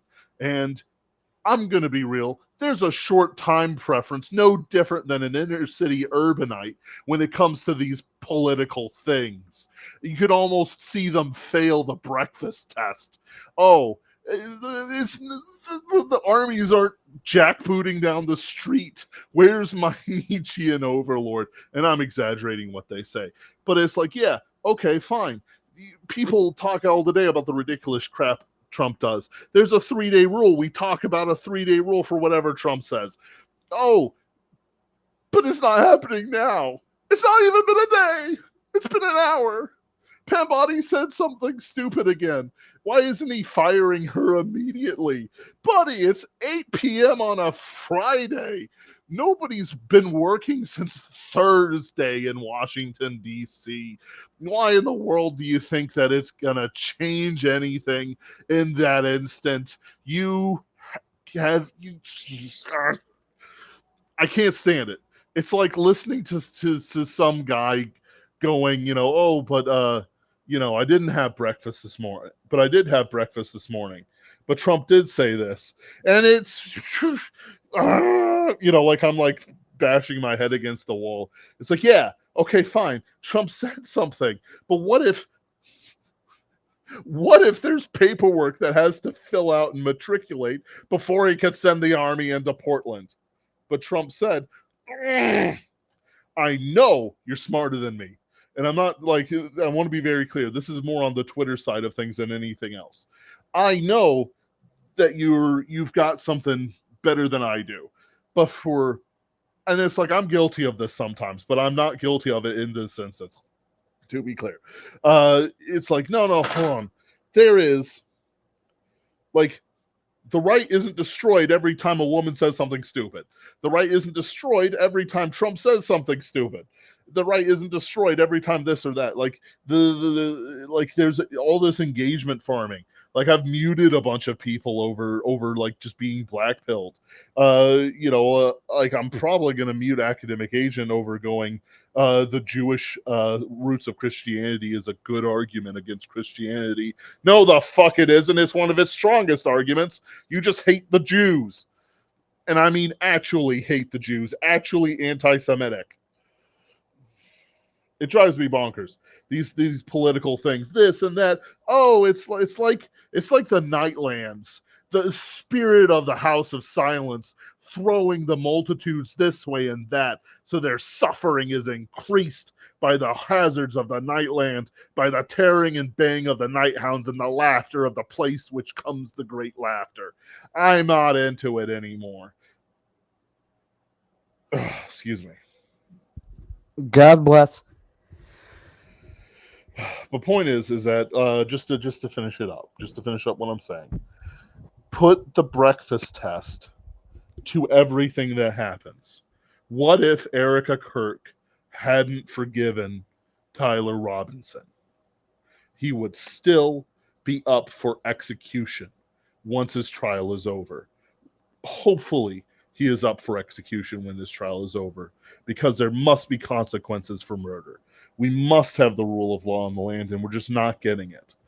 The man who murdered Irenia, whatever her last name was, is walking the streets probably, or at the very least is enjoying a comfier stay in the psych ward than I am in my own apartment. I'm not into this stuff. Nobody is in America. And I don't really care to hear the doom and gloomers going on about, well, Pam Bondi made another mistake. Yeah, she said something stupid. Like you wouldn't, you like if you're, it's just frustrating because it's like, again, I know what they say. I know how they treat these things and how they treat women in power and all this jazz. It's not like I'm a big respecter of them, but it's like, for freak's sake, like you're not even applying your rules universally across it. Where's your dignity and stoicism, pagans? I'm okay. Hold on. I'm letting it go. Ever since the beef with Richard Paulinelli, I found my wrath to be easy at hand. I'm not into this stuff, and I'm not into the lying and the slander and all these other things that we're seeing in the world today. The I just need to give it up and serve God. That's all. Yes, and for the record, and I am comfortable saying this out loud because this was an entirely public dispute. You don't really have called. You claimed victimhood when entirely unprovoked and with zero justification for it. You randomly called someone a wife beater and a Nazi. Yep. Like And he didn't. privately, he called me a whore, so I'm not into that either. Yeah, I mean, like you can't do. You just had to not do that. This is the thing I will mention. This is the last thing that I'll say. These sorts of disputes are utterly baffling to me because I don't understand the mindset around it. Like all you have to do is not say anything at all. You don't even need to like John Yeah. Delarose. And this is the dispute we're talking about. It's public on Twitter. If you want to look it up, feel free because it is entirely public.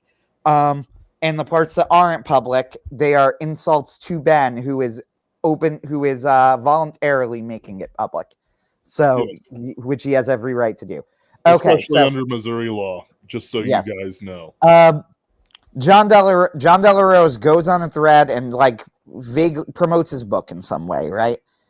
And then for no reason, multiple authors going like, "Oh, what's the Nazi doing here? Get the wife beater out of here!" And then they're like, "Yeah, high-fiving each other over it." Like, why? Why would you do that? All you have to, you don't even need to like John Delarose. You have to understand there are so many people on the right who I don't particularly like. I don't get along with. They rub me the wrong way. I just shut the fuck up. Like, I just don't say anything because, we on the right, we don't play the cancel culture game. There are plenty of people who are friends, some of them good friends, with people who I have had disputes with and don't get along with, right? And I don't care because I don't play the cancel culture game. I don't play the disavow game. You are allowed to be friends with people who don't like me. Not everybody is going to like me. That is okay. We're adults, right? We don't play cancel culture games.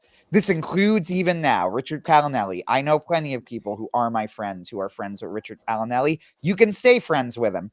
Like, it is fine. You're an adult. You can make your own decisions. What I don't get is why you would ever say anything. Like John didn't attack them. You can see the thread yourself. If I recall correctly, it was just something vague promoting his book. Yeah. Like, which, whatever. Like, you could argue like it's in poor taste or something, which I think it's not. That's stupid. But not like sometimes. It's not. Yeah, It's sure, stupid. but But you can argue that. Yeah. What was that? Sometimes, sometimes I've seen JDS says off-color things on occasion, but it's like, no, hold on. This isn't one of them. This is I'm all for treating people how they how they act online. I just had a rant about it. But it's like, no, hold on, this is just like this is like sucker punching out of the blue. You know, it's Yeah, anyway. they're like, oh, this dude's a Nazi and a white. Like, even if you think that is true, he didn't do anything to you. Why did you Right. say anything? Why are you Like, acting like this? I know you don't act like it in person. In fact, when you're acting like in person, you either don't know or you pretend you don't know. right, that's exactly right. And the funny thing too is that when you're saying this, you're like, oh, would you do this? And it's like, well, I have met Ben. I can assure you, yes, he would have told them this in person. Um, like he would have. I am pretty sure if he saw someone treating his friend that way, right? I tried to call Like, out Declan Finn once in person. He had no idea he was at least pretending that he had no idea what I was talking about. I yeah, did it in one of the like, Dragon Cons. No, yeah, sorry, I tell a exactly. lie. It was a Liberty Con. And the attacks too are like they were just so weirdly desperate. Like, oh, this nobody is attacking. It's like, bro, shut the fuck up. Like, you don't. Nobody was going to insult. It's fine to be small, right? Like, that's Yeah, not a sin to be small. But if you're really drawing attention to it, you realize that John De La Rose on his own sells at least 50 times the book of all of your authors combined, right? yep. Like, why on earth are you making it a battle of numbers that you are just going to lose? You are going to embarrass yourself. It You is his don't job have to an sell books at audience. this point. Like, it was so weird that people, and I see them do this all the time. Like, Yeah, this was a dispute that I had with like Michael Rothman of all people after the Gina Carano incident, where he was like, after Gina Carano got fired for making some sort, I forget exactly what it was, making some sort of political claim. He's like, Gina Carano shouldn't have said anything. And he's like, I don't care. I know, I piss off both sides type person, which like, yeah, okay, shut the fuck up. okay. So it But just means you're untrustworthy. right, so you're not trustworthy. Great. But anyway, he's like that sort of thing. He goes like, Gina Carano shouldn't have said anything. And I was like, dude, what the fuck are you talking about? She wasn't wrong. Like, and you Yep. go, oh, but that doesn't mean she should have said it. Okay. Then if you are her friend, you could give her that advice privately. Right. But Right. we're not talking about the advice for how she should handle this incident in the future. We are talking about the thing that happened right now, where she was fired from her job unjustly for holding political opinions that are that should have been uncontroversial and certainly were not good grounds for firing. Like, that is the thing that we need to be focusing on right now, not whether it was a Right. wise decision to say it. Like, that's a thing that her friends have, a conversation they have about how she should act later. Like, what you're doing is actively hurtful. Yeah. Hold on. Excuse me. And the right does this all the time. It's maddening. All right. Good night, all.